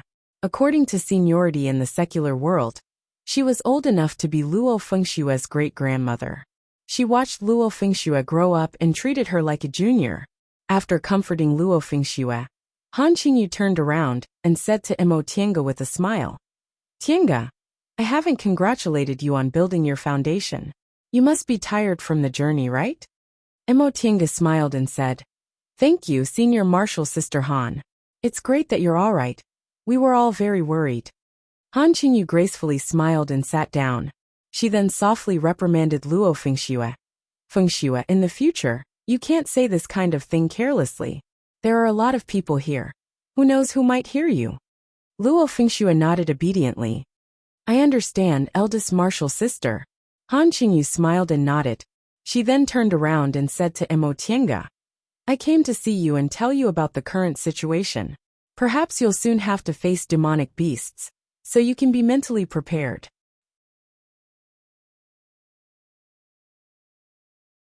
Chapter 109. Emotienga. Upon hearing her name, Emotienga stepped forward. There were 7 or 8 cultivators standing next to her. They were the ones whose names were called, and who had to accept the same mission. Master Taoist Xianin solemnly swept his gaze over them and said, Wei Jiasi will be the leader of your group. Your mission is to rescue injured fellow Taoists. Do you hear me? Yes. Master Taoist Xianin waved his hand and said, Go. Emotienga silently followed Wei Jiasi and left the area. Their group of foundation-building cultivators was either injured or had weak cultivation levels. Obviously, Master Taoist Xianin deliberately gave them an easy mission. After flying away from Luoyan Cliff, the battle hadn't started yet. The 8 of them stood on the hillside for a while before they saw demonic beasts approaching one after another. Cultivators from Luoyan Cliff also came out to meet them. After a while, Emotienga heard Luo Fengxue whisper, Look over there. Emotienga looked up and saw a long-tailed demonic beast in the sky. Judging from its momentum, it was probably in the 5th rank or higher. It was fighting against more than a dozen foundation-building cultivators, but it didn't seem to be at a disadvantage. This long-tailed demonic beast's tail was several feet long. Every time it swung its tail, if someone didn't dodge in time, they would fall from their flying magic tool. Upon seeing this, Wei Jiasi ordered, Go and rescue them. The 8 of them each flew towards the heavily injured people and carried them to the back of Luoyan Cliff. Once the battle started, this was the place where the injured were treated. As soon as they carried the injured people over, someone came to greet them. Wei Jiasi called out, Senior Marshal Brother Kuang. The person who came was also wearing Xianqing School's disciple robes. He was in the peak stage of the foundation-building realm. His attitude was very cold, but his every move was graceful. The person just nodded at Wei Jiasi, then turned around and called out, Little Bai. An early-stage foundation-building youngster ran over from behind. Senior Marshal Brother Kuang Zhu. Someone had already taken over the injured people. This Senior Marshal Brother Kuang said as he walked inside. Is the medicine ready? Let's start. The youngster just nodded at them, then went inside. Even though she was treated so coldly, the always arrogant Wei Jiasi didn't show any displeasure. She just glanced at them and said, Continue. Emotienga followed her and flew away, continuing to cooperate with Luo Fengxue and search for the injured people to bring them to the back. Once they were far away from Wei Jiasi, Luo Fengxue whispered, Are you very curious? Emotienga glanced at the battlefield not far away and nodded. Luo Fengxue smiled mysteriously. Senior Marshal Brother Kuang Zhu is the #1 foundation-building disciple. Aside from Marshal Uncle Shoujing, he's the most popular male disciple in the group. Is that so? Senior Marshal Brother Kuang was indeed handsome and elegant. Isn't that so? Luo Fengxue sighed when she noticed Emotienga was still in a daze. Forget it, I won't tease you anymore. It's indeed a bit hard on you. Senior Marshal's sister Luo. How could Emotienga not know that Luo Fengxue was doing this for her own good? However, how could she smile now? Luo Fengxue signaled Emotienga that she didn't need to say anything more. The 2 of them continued to search for the wounded in silence. Sometimes, when they saw the mangled corpses, Luo Fengxue's face would turn pale, making Emotienga very worried. Fortunately, Emotienga quickly adapted to the situation. As time went by, the fights of magical power became more and more intense. Occasionally, a 5th rank or higher demonic beast would appear, and core formation seniors would fight them. Fights of magical power between cultivators of this level were earth-shattering, so it was inevitable that low-level cultivators would be affected as well. Emotienga and Luo Fengxue had no choice but to split up to rescue people. While they were on their way, a strong wind suddenly swept over them. Emotienga, who was standing on her flying sword, lost her balance and almost fell off. She stepped on the flying sword in time and turned a corner, only to see a 3rd-ranked demonic beast chasing after them. Cold sweat immediately trickled down her back. The demonic beast's eyes revealed an ominous glint. It clapped its palms together, and a red beam of light shot towards them. Emotienga controlled her flying sword to dodge everywhere. She held a talisman in one hand, and the shuttle of flying Apsara in the other, and threw it out.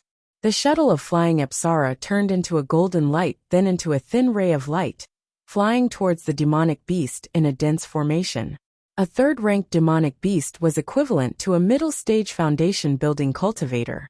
Ever since Emotienga broke through, she hadn't fought with others. At this moment, she carefully controlled the shuttle of flying Apsara, while throwing talismans in her other hand. These talismans were given to her by Martial Uncle Xianin before they left. When they arrived here, she and Luo Fengxue went to greet him, and he gave them many more talismans to protect them. Wind and rain rustling, and wind-blowing clouds chaotic.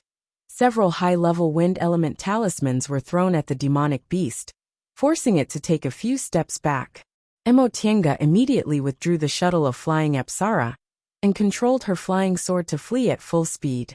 However, demonic beasts had thick skin, so the power of the attacks was often reduced when they landed on their bodies. She was only a breath late, so the demonic beast caught up with her again.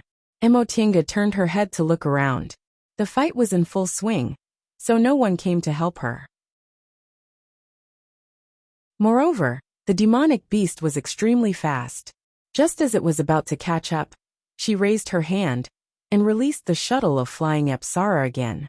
This demonic beast was already a third-ranked demonic beast, so its intelligence was different from that of wild animals. It knew the power of the shuttle of flying Apsara, so it immediately slapped its front paw, releasing a fire element spell from its palm. Emotienga controlled her flying sword to circle around the demonic beast. She released the shuttle of flying Apsara from time to time, restraining the demonic beast's movements. Whenever the demonic beast attacked, she would retreat a bit. While it was casting its spell, she would control the golden ray to stab it. After repeating this several times, the demonic beast was enraged and went berserk. Emotienga was greatly alarmed when flames came crashing down from the sky. She didn't expect this demonic beast could actually use this kind of spell. She quickly moved forward to avoid it, but she felt a sharp pain in her back. She couldn't avoid it and was burned. Emotienga trembled and almost lost control of the shuttle of flying Apsara.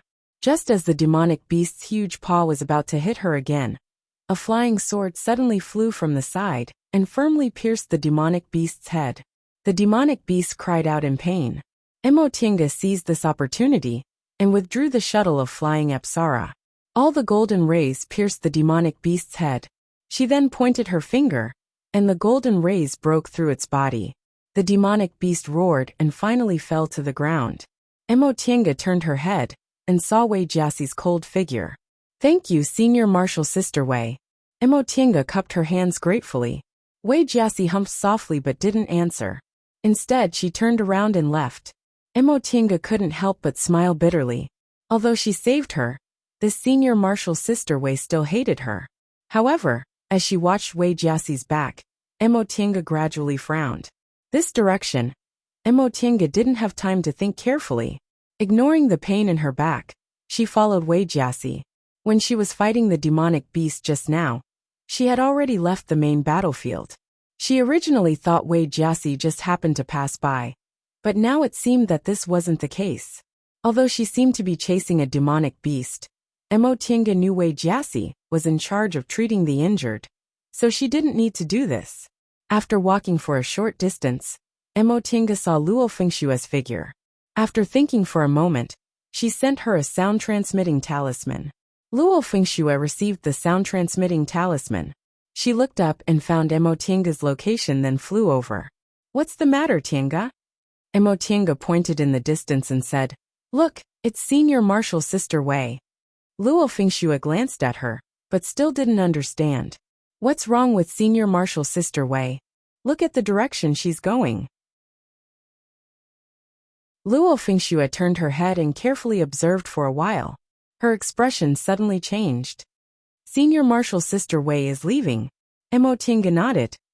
"Senior Martial Sister Wei is injured. She doesn't have to fight this time, so why chase the demonic beast? There's no one in that direction." Luo Fengxue pondered for a moment, then said, "Let's follow her and take a look." Emotienga hesitated for a moment. "We still have to look for our injured companions. We're not the only team in charge of looking for the injured." Besides, the battle is about to end, so it'll be fine if we're not here.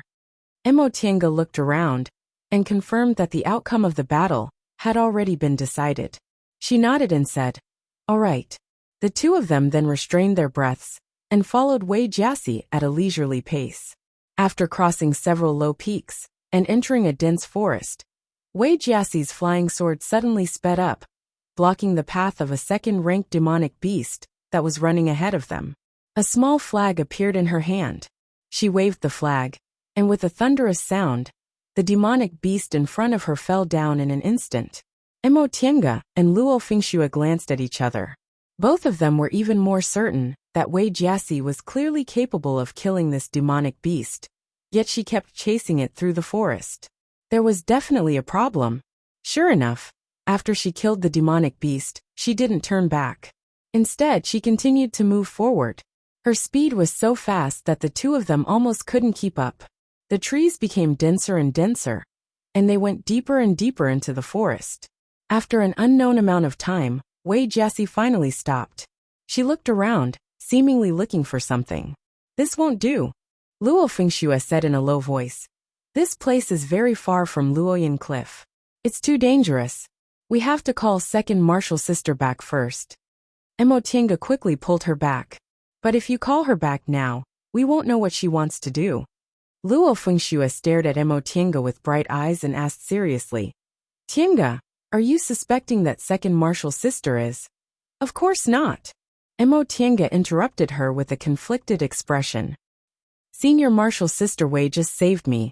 I know that although her temper isn't good, she's not a bad person.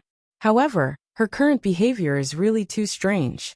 Luo Fingxue was silent for a moment before she said, "No matter what second martial sister wants to do, I believe her." After she finished speaking, she chased after Wei Jiasi. Emotienga wanted to stop her, but her actions had already startled Wei Jiasi. She had no choice but to follow her. Second martial sister. When Wei Jiasi saw them, her expression turned cold. "You, second martial sister." Luo Fingxue looked around. There seemed to be traces of fights of magical powers. "What are you looking for?" Wei Jiasi said coldly. "It's none of your business."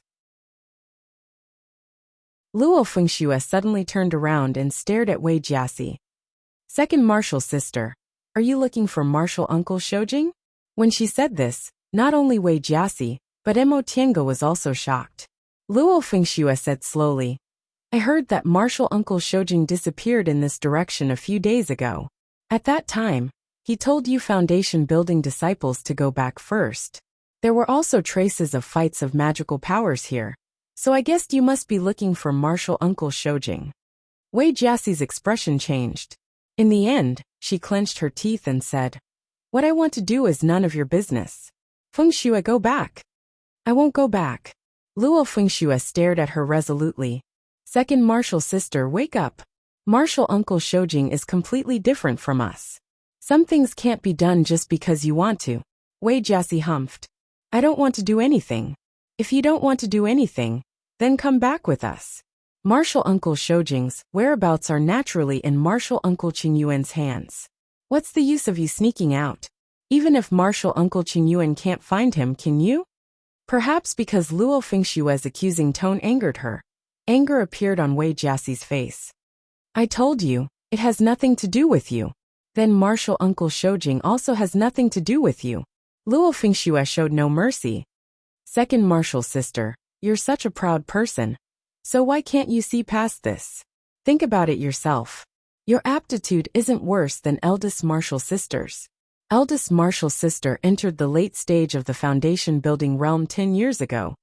But you're still in the middle stage now. Do you think Master doesn't know? Master just wants you to realize it yourself." Luo Fingxue, unable to restrain her anger, Wei Jiasi glared at them. Chapter 110. Luo Fingxue sneered. She had always been smooth and slick, never arguing with people face to face, but now, she couldn't care less. She looked at Wei Jiasi with ridicule in her eyes and said, "Second senior martial sister. Not to mention martial uncle Shoujing. Even I don't like your current appearance." Wei Jiasi was originally a beautiful woman, But right now, she was so angry that her face was distorted. She stretched out her hand, and a small scarlet flag appeared in her hand. Luo Fengxue didn't attack, but she didn't show any weakness. She took another step forward and said, "Could it be that you want to attack a fellow disciple? Second senior martial sister, you can't keep making mistakes." Wei Jiaxi looked like she was struggling. Sometimes she was angry, sometimes she was regretful, but in the end she put away the flag. Seeing her like this, Luo Fengshue's expression softened a bit. She said slowly, "I've been under master's tutelage since I was a child. When I was young, second senior martial sister and eldest senior martial sister always took care of me, played with me, and taught me how to cultivate. Second senior martial sister, you're such a smart and respectable person. Although we're not very close now, I still don't want to see you make mistakes. Second senior martial sister, think about it carefully. Martial uncle Shoujing is in the middle stage of the core formation realm now. With his cultivation speed, it's very likely that he'll form his nascent soul within 100 years. If he forms his nascent soul, why would he still care about a foundation-building disciple? Don't you know that aside from cultivating, Martial Uncle Shoujing doesn't like anything else? If your cultivation level can't catch up to his, why would he even care about you?" Once Luo Fengxue said this, shock appeared in Wei Jiaxi's eyes. She then looked at Emo Tiange again. Emo Tiange didn't understand. She knew Wei Jiaxi's gaze meant she was afraid of her, but she already heard most of it. What else couldn't she hear? While Emo Tiange was puzzled, Luo Fengxue already understood Wei Jiaxi's meaning. She turned around and said, "Tiange, this place is far from Luoyan Cliff. There might be demonic beasts nearby. Can you help us keep a lookout?" Emo Tiange immediately understood what Luo Fengxue meant. The relationship between the two of them was deeper than hers, so maybe there was something inconvenient to say in front of her. Thus, Emo Tiange nodded and said, "You guys talk first. I'll go take a look." Luo Fengxue responded, but her eyes were filled with gratitude. Emo Tiange chuckled, then turned around and left. Once Emo Tiange's silhouette disappeared, Luo Fengxue waved her hand. A soundproof barrier immediately appeared, surrounding the two of them. "Senior martial sister, if you have something to say, just say it. Maybe you've misunderstood something." Wei Jiaxi, who had been staring at the direction Emo Tiange left, had a complicated look in her eyes. At that moment, she lowered her gaze and said in a low voice, "Fengxue, since you already know, I won't hide it from you. I originally didn't dare to have too many delusions, but ever since she came." "Senior martial sister, are you saying that martial uncle Shoujing treats Tiange differently?" Wei Jiaxi nodded. She then smiled bitterly and said, "I know you've always looked down on me regarding this matter, but how could I be willing to let others look down on me? It's just that you've never experienced love, so you don't understand." Luo Fengxue approached Emo Tiange then said calmly, "Second martial sister, I did have some complaints about this before, so I hope you can forgive me. Although I don't understand matters of the heart, I know that we aren't mortal women. Naturally, we can't be like mortals. In the cultivation world, the only criterion is one's cultivation level. Martial Uncle Shoujing hasn't taken women seriously for so many years, but it's not necessarily because there aren't any women worthy of his attention. Senior martial sister, don't tell me it's not because Martial Uncle Shoujing is different from ordinary male disciples?" Wei Jiaxi was silent. Luo Fengshue's words were straightforward, but she couldn't deny it. Not to mention Martial Uncle Shoujing's appearance and identity. These things were, after all, superficial. But why did she have feelings for him? Wei Jiaxi carefully recalled. At first, she saw that this martial uncle wasn't much older than them, but he was able to purify his heart, restrain his desires, and wholeheartedly cultivate, so she secretly admired him. Later, when she saw that his way of doing things was indeed different from disciples like them, and that his cultivation level was even faster, she gradually submitted to him. What if his cultivation level wasn't high? What would happen to me? Wei Jiaxi actually felt a chill run down her spine as she thought about this. She had always thought highly of herself, but only now did she realize that she was actually the same as those women. Second martial sister. Wei Jiaxi regained her train of thought and shook her head gently. I'm fine. Luo Fengxue stared at her worriedly. What are you thinking about? Wei Jiaxi was momentarily speechless. After hesitating for a long time, she finally said, Fengxue, do you think I'm as frivolous as those female disciples?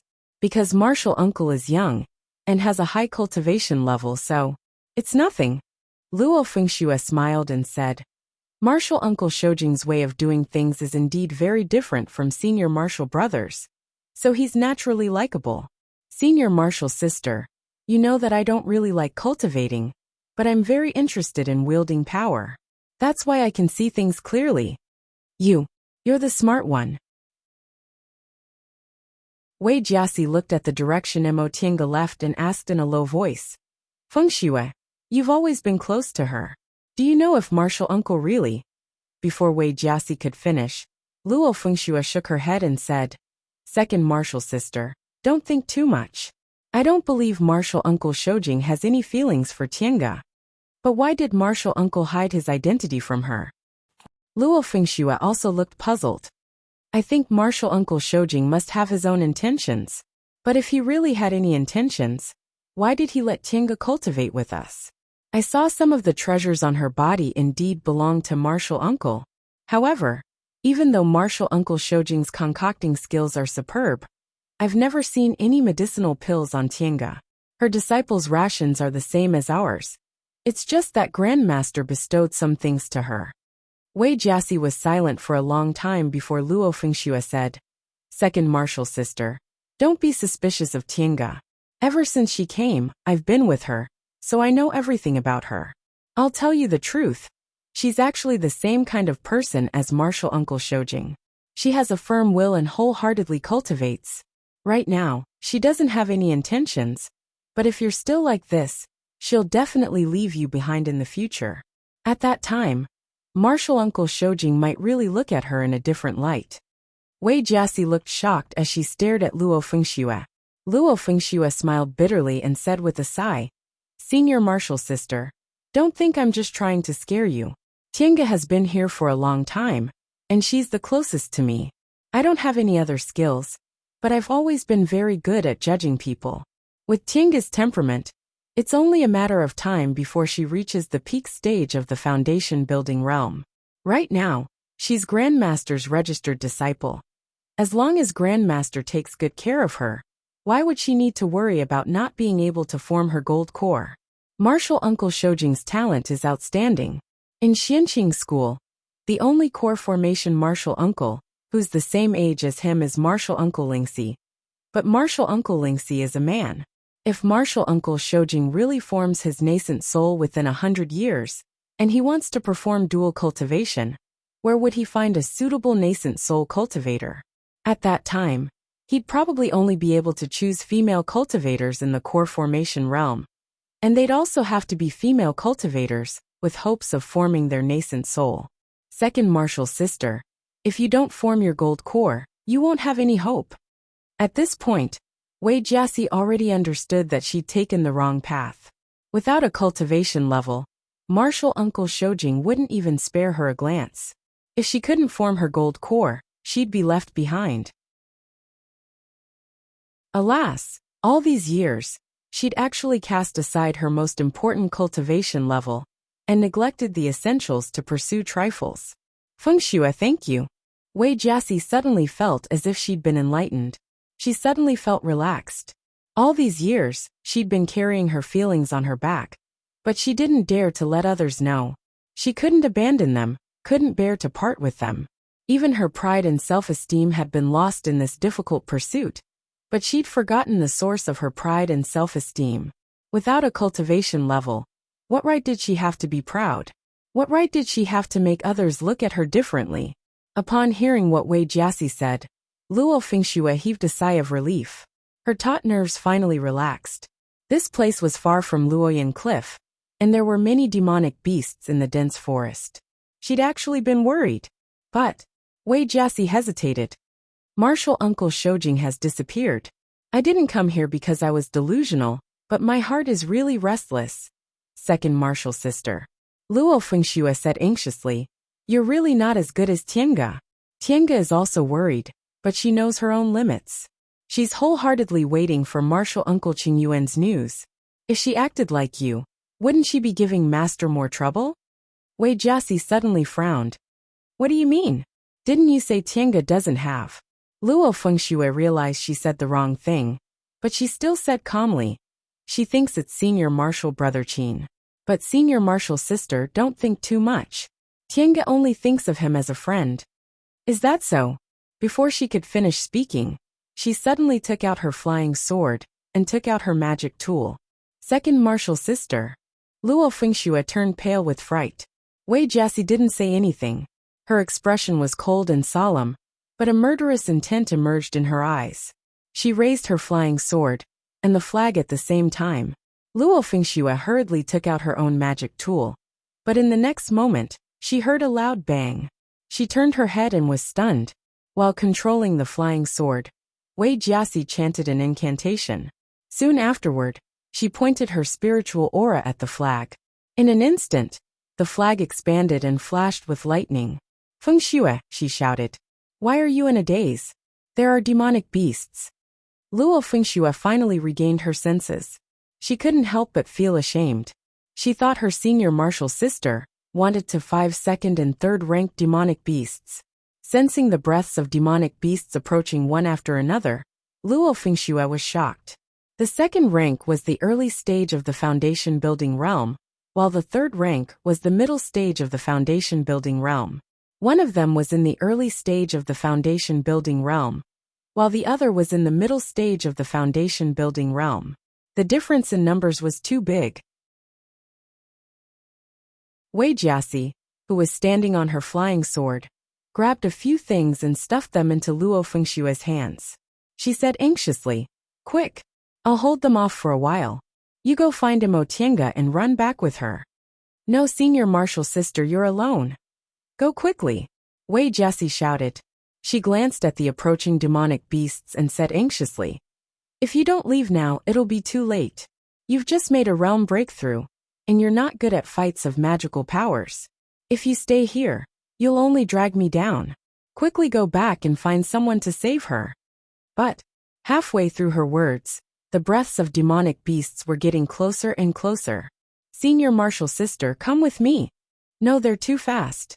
If they come, none of us will be able to escape. Hurry up and be obedient. Luo Fengxue was a decisive person. She immediately clenched her teeth and said, All right, Senior Marshal sister, hold on. She then turned around and dashed towards the direction Imo Tiange left. However, whether it was with her divine sense or her eyes, she couldn't find any trace of Imo Tiange. Tiange, Luo Fengxue shouted anxiously. Quickly come out. There are demonic beasts. However, her surroundings were quiet. It was as if Imo Tiange had disappeared. There was no response at all.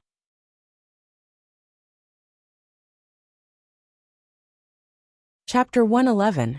Imo Tiange knew there must be a formation in front of her, but she couldn't figure it out. Just now, when Luo Fengxue and Wei Jiaxing talked alone, she left alone, planning to find a place that was neither too far nor too close to keep a lookout for them. However, she accidentally found traces of a formation nearby. That wasn't a big deal. But even with her attainments in formations, she couldn't see what this formation was, let alone break it. She had no choice but to go back to look for the two of them.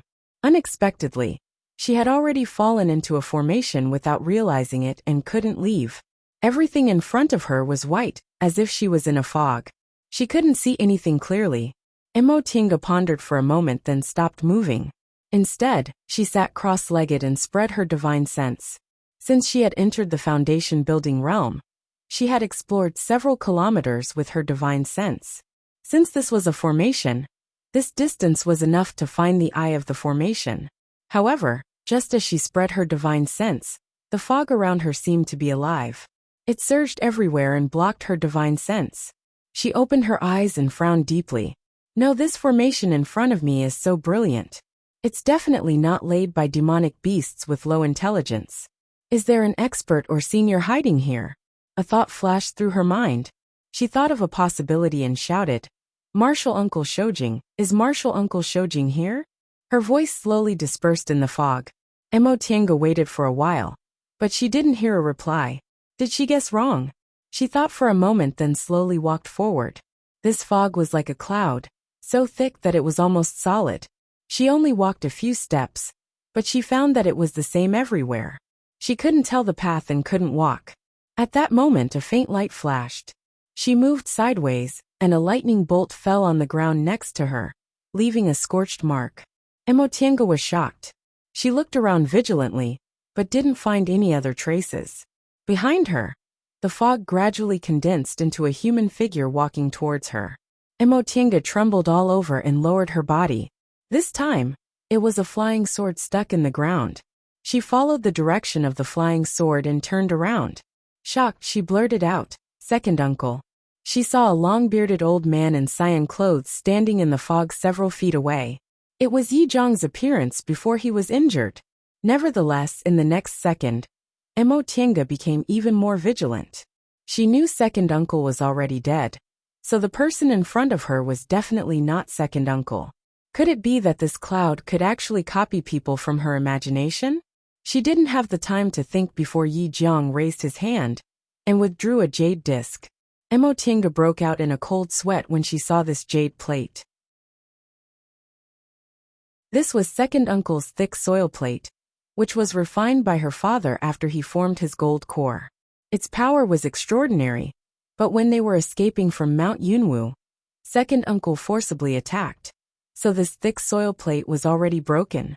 She was even more certain that this was just a copy of a character based on her impression. However, this formation could actually copy a character from one's imagination, and it could even transform into an artifact. It was quite amazing. Looking at that flying sword just now, its power was probably real. Cold sweat broke out on her forehead, but she didn't even have time to wipe it away. With a wave of her hand, she summoned the shuttle of soaring Apsara. If this second uncle's illusion really had the same power as when he was alive, she was afraid that she would be killed on the spot if she was not careful. The jade plate floated in the air. Yi Zhang's face was expressionless as he formed hand seals and muttered incantations. Streams of spiritual energy continuously struck the jade plate, causing it to swell up like a mat. Nevertheless, Emotienga knew this thick soil plate's weakness. This thing was called thick soil, so it naturally had the earth attribute. The earth was thick and solid. If she waited until the spiritual energy was completely injected, this jade plate would directly smash down with enough power to make her suffer. However, this thing needed time to increase its power. If she attacked first and seized the initiative, she could restrain it. Immediately, the shuttle of soaring Apsara turned into a golden net and flew directly towards this illusion. The golden net firmly stabbed into the illusion, causing it to let out a blood-curdling scream. Emotienga's hands couldn't help but tremble when she saw second uncle's pained expression. Once she moved, she discovered that this illusion didn't have the reaction speed of a real person, but it was too similar. She clearly knew the second uncle in front of her was fake, but he looked so similar that she almost couldn't bear to attack him. All of a sudden, a malicious glint flashed in the illusion's eyes. He pointed his finger, causing the enlarged thick soil plate to suddenly smash down on her. Emotienga's figure flashed. In an instant, she was already several dozen feet away. She clasped her hands together and heard another painful scream. The golden light broke through the illusion's body, and the second uncle in front of her gradually faded away.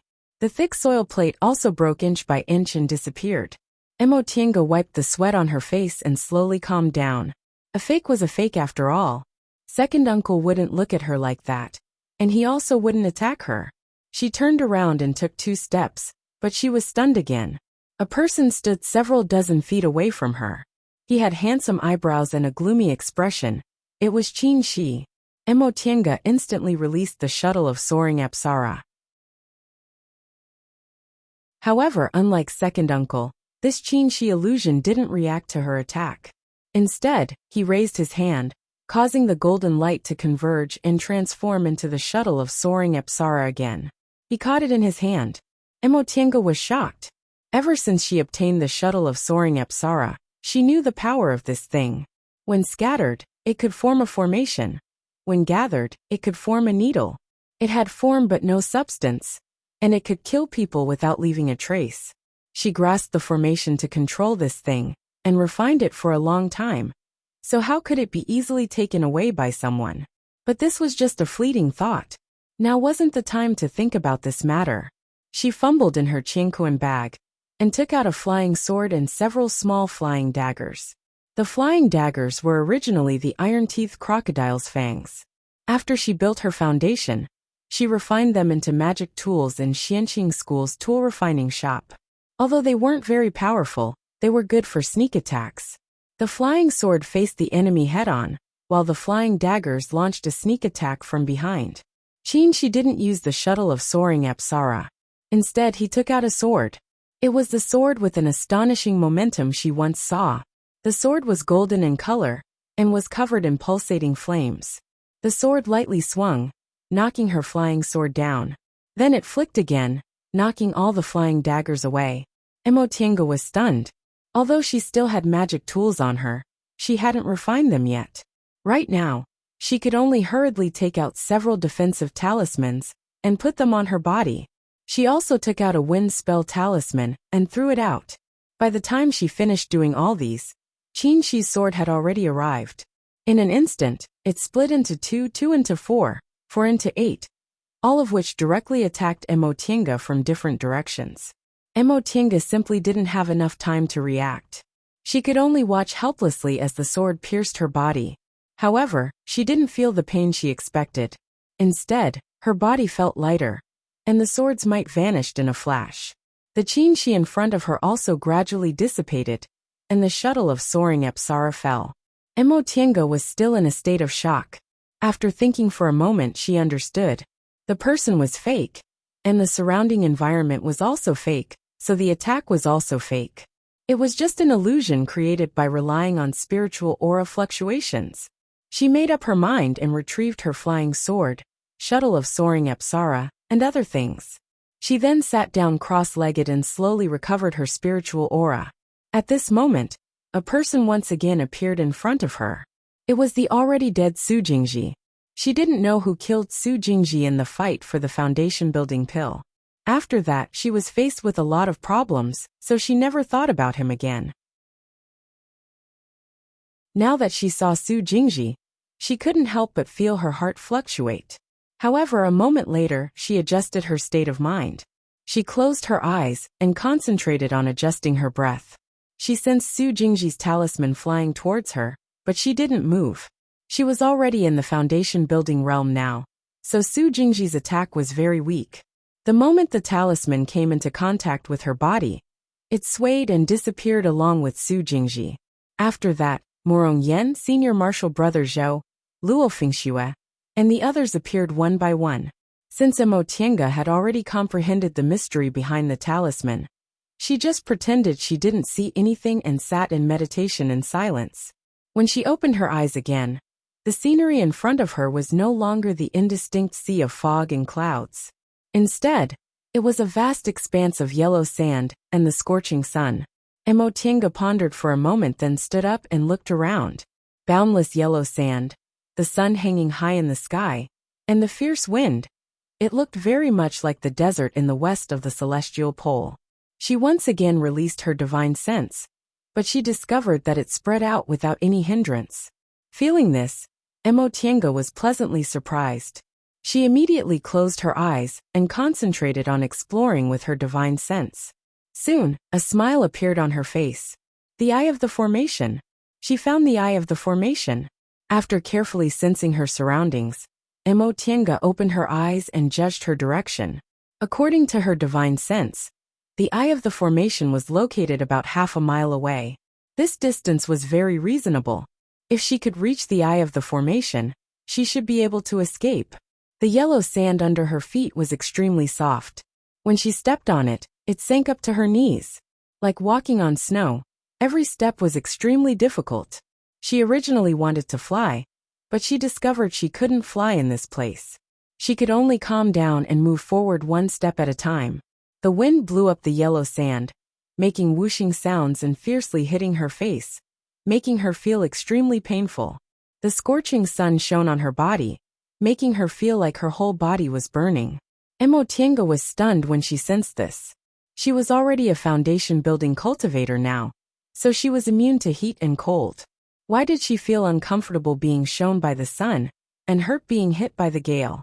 Realizing this problem, she immediately wanted to move the spiritual aura in her body to arrange a defensive barrier around her. However, she was stunned. Her body was completely empty.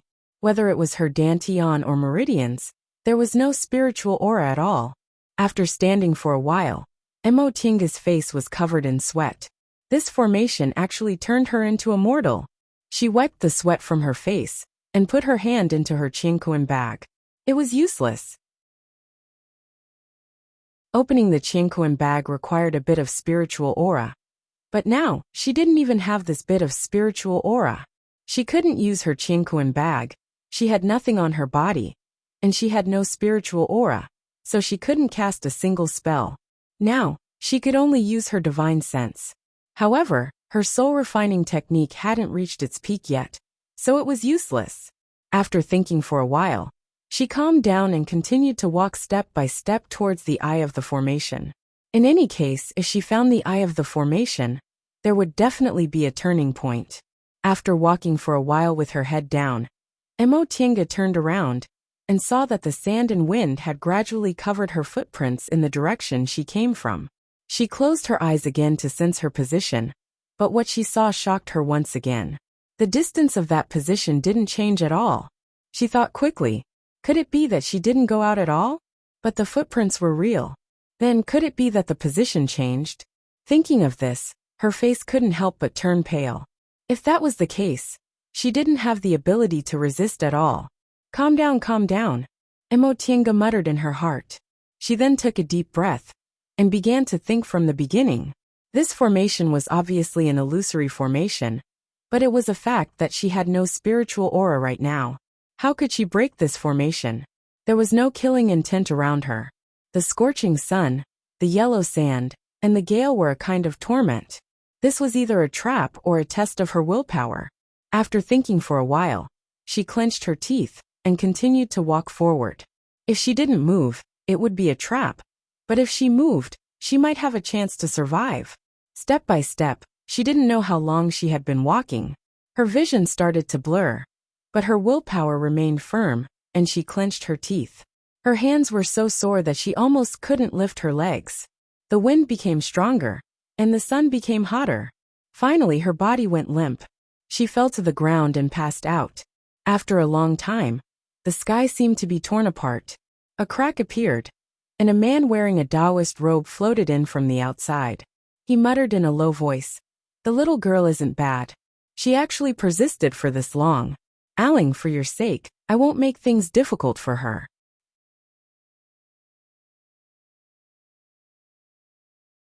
Chapter 112.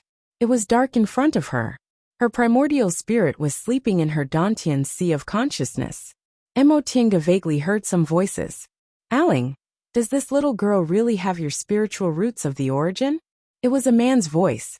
It was deep, clear, and very pleasing to the ear. It sounded like he wasn't very old. "Haven't you seen it yourself?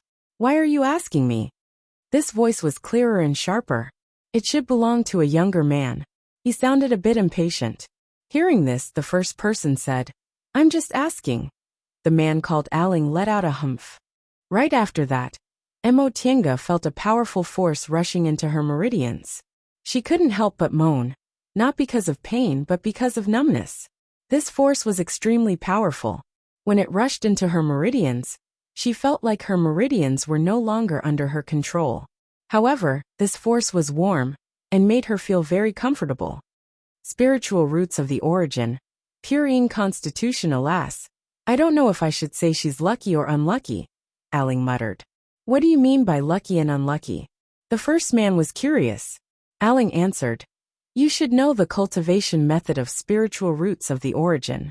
There are only two words, balance and permanence. The whole body is regarded as a universe. The 5 elements generate each other, and yin and yang balance each other. However, people with pure yin constitution have yin and no yang in their bodies. Solitary yin doesn't grow, and solitary yang doesn't grow. So this little girl's spiritual roots of the origin won't have any benefits? That's not true. Pure Een is also divided into 5 elements. She can completely cultivate the balance of the 5 elements of pure Een first, before considering other things. Oh, you want to teach her the art of the origin? Since she's my descendant, I should take care of her. Besides, she has my spiritual roots of the origin. How can I just ignore her? I'm afraid it's because of your incomparably charming Miss Yaoqing, right? Hearing such sour words, Aling was furious. In any case, she left behind my bloodline. Can you give me a child? If you can give me a child, I'll immediately throw this girl out. Ah, the man begged for mercy. I was just saying. Don't be angry. After a moment of silence, Aling said, her foundation in the art of sinew is quite good. It'd be a pity to cripple it. If she switched to cultivating my Taiyuan record now, it'd be very difficult for her to achieve the desired cultivation effect. Alas, if she performed dual cultivation with a man with a pure yang constitution, she'd be able to artificially create a yin and yang balance. As soon as he said that, the man immediately shouted, "Don't look at me. I didn't even like your Miss Yaoqing back then, let alone this little girl who's still wet behind the ears. Besides, I don't even know which generation this girl is your descendant. This is too unethical." Aling was furious again. Get lost. Do you think there's no one else with a pure yang constitution besides you? What kind of filthy things are in his head? Mo Tiange wanted to wake up, but her primordial spirit seemed to be extremely exhausted. Not only did it have no reaction at all, but her remaining consciousness was also fuzzy. In the end, she once again passed out. When she finally regained consciousness, she abruptly sat up. What she saw was a small wooden hut with a wooden bed, a wooden cabinet, a bamboo chair, and a bamboo cup. She didn't know what kind of spiritual plant it was, but it was full of spiritual aura, almost visible to the naked eye. Not only that, but the surrounding spiritual aura was several times denser than in her immortal's cave on Mount Taikong. What kind of place was this? She looked down and found that her body was intact. Even the burn on her back from fighting demonic beasts was no longer painful. The spiritual aura in her body not only recovered, but also seemed to be a bit stronger. She suddenly remembered the 2 voices she heard when she was in a daze. Aling, spiritual root of the origin, Yaoqing, and descendant. When these words were connected, the answer was obvious. The Mo family's ancestor was the other ancestor Mo Yaoqing mentioned. Mo Tiange held her head, wondering if it was just a dream. Mo Yaoqing said she was a person from thousands of years ago, who eventually died of old age. Mo Yaoqing herself was a nascent soul cultivator, and these 2 people were also nascent soul cultivators. It was impossible for them to live thousands of years longer than Mo Yaoqing. Or were they ghosts? Or were they unknown existences? She patted her head, got out of bed, pushed the door open, and slowly walked out of the small room. In the distance there were green mountains, the fragrance of flowers, several wooden houses, a pond, and 2 men. It was a picturesque scene. While she was still in a daze, the 2 men sitting under the tree playing chess turned their heads. "Little girl, you're awake? Come and sit." Mo Tiange looked over. The one talking to her was a handsome man in a Taoist robe. He was currently holding a chess piece with a smile on his face. The person sitting opposite him was also a young man, but he looked a bit younger. His face still retained the sharpness and elegance of a youth. At first glance, she only felt that these 2 people were as deep as the sea. They didn't reveal anything, and she couldn't tell what realm their cultivation levels were. However, this kind of momentum meant they must be senior experts, so she didn't dare to be frivolous. She approached them in a well-behaved manner and saluted them. Junior Mo Tiange greets the 2 seniors. Mo Tiange? The man who spoke before turned his head and looked at the young man opposite him. "You're really surnamed Mo. It seems you're undoubtedly Miss Yaoqing's descendant." Upon hearing their conversation, Mo Tiange knew the conversation she heard while she was in a daze wasn't a dream. She immediately looked at the other young man. Was this person Aling, the other ancestor Mo Yaoqing mentioned? The young man looked pensive. After staring at her for a long time, he finally said, "Junior, Tell me about your background. When Mo Tinga heard his voice, it was indeed exactly the same as Aling. Too many thoughts flashed through her mind, but she only thought about it for a moment before she said, Junior's ancestor indeed has a person named Yaoqing. May I ask if Senior is this another ancestor of mine? The two people glanced at each other. The young man said slowly, As soon as you entered the illusory sky formation, I knew you were my descendant. If you have an ancestor named Mo Yaoqing, that's right. Mo Tinga's mood surged when she heard the confirmation. She brushed her clothes and knelt down. Mo Tinga greets Senior Great Ancestor. Junior didn't know and couldn't salute. Please forgive me, Great Ancestor. May I ask Great Ancestor's name? The young man showed a faint smile. He gently flicked his sleeve, and a powerful force lifted her up. My name is Zhong Muling, and my Taoist name is Chiling. I'm your ancestor, so I have no qualms accepting your kneeling. However, I've never taken care of you, so you don't have to be so polite. Once Zhong Muling finished speaking, the man opposite him smiled and said, Little girl, you're quite polite. Mo Tinga then turned around and asked, May I ask how I should address you, Senior? The man answered, My name is Yuan Bao. You can call me by my full name. Don't call me Senior Yuan. So it's Senior Yuan Bao. Since you're someone close to my great ancestor, you're also Junior Senior. Mo Tinga bowed deeply. Her behavior left a good impression on Yuan Bao. He smiled and said, That'll do. You're Aling's descendant, so you naturally have your own benefits. You don't have to be so polite. Sit. Mo Tinga turned to look at Zhong Muling.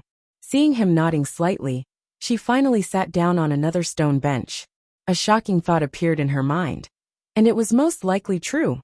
Mo Yaoqing passed away several thousand years ago, with her nascent soul cultivation level. These two people lived at the same time, but they lived until now, so their cultivation levels were most likely above the nascent soul realm. That was the deification realm. Yuan Bao stared at her, then said to Zhong Muling with a smile, This little girl is very smart. It seems she already knows our cultivation levels. Zhong Muling raised the corners of his lips and nodded with satisfaction. You're my descendant, so how can you be too stupid? Girl, I've been away from the secular world for many years. I occasionally go back, so I know you have a Mo family's village now. It's just that you're too young, so I didn't see it last time. I didn't expect there to be a descendant with spiritual roots in these past few decades, who even set foot on the path of cultivation. You're in your 20s now. Judging from your clothes, you seem to have entered Xianqing school? This ancestor has actually been taking care of the Mo family? A thought flashed through Mo Tinga's mind. She answered cautiously, Great ancestor, I'm in my 20s now. I'm indeed a disciple of Xianqing school. Your art of Sinu was passed down by Mo Yaoqing? Tell me, how did you set foot on the path to immortality? Mo Tinga felt strange listening to Zhong Muling's words. According to his conversation with Yuan Bao, and the words Mo Yaoqing left in her mind years ago, the two of them should be husband and wife. How could he mention Mo Yaoqing in such a relaxed and distant manner, as if they didn't have any feelings between husband and wife? She didn't ask this question and just answered first, Yes. When I was a child, I accidentally entered the Mo family's ancestral hall. I triggered the restriction and obtained the art of Sinu's inheritance. She told him everything from when she was 7 years old, how she started cultivating, how she was deceived, how she went to Kunwu, how she wandered with second uncle, how she entered Yunwu sect, how her second uncle passed away, how she went to Xianqing school, how she built her foundation, the demonic beast riot.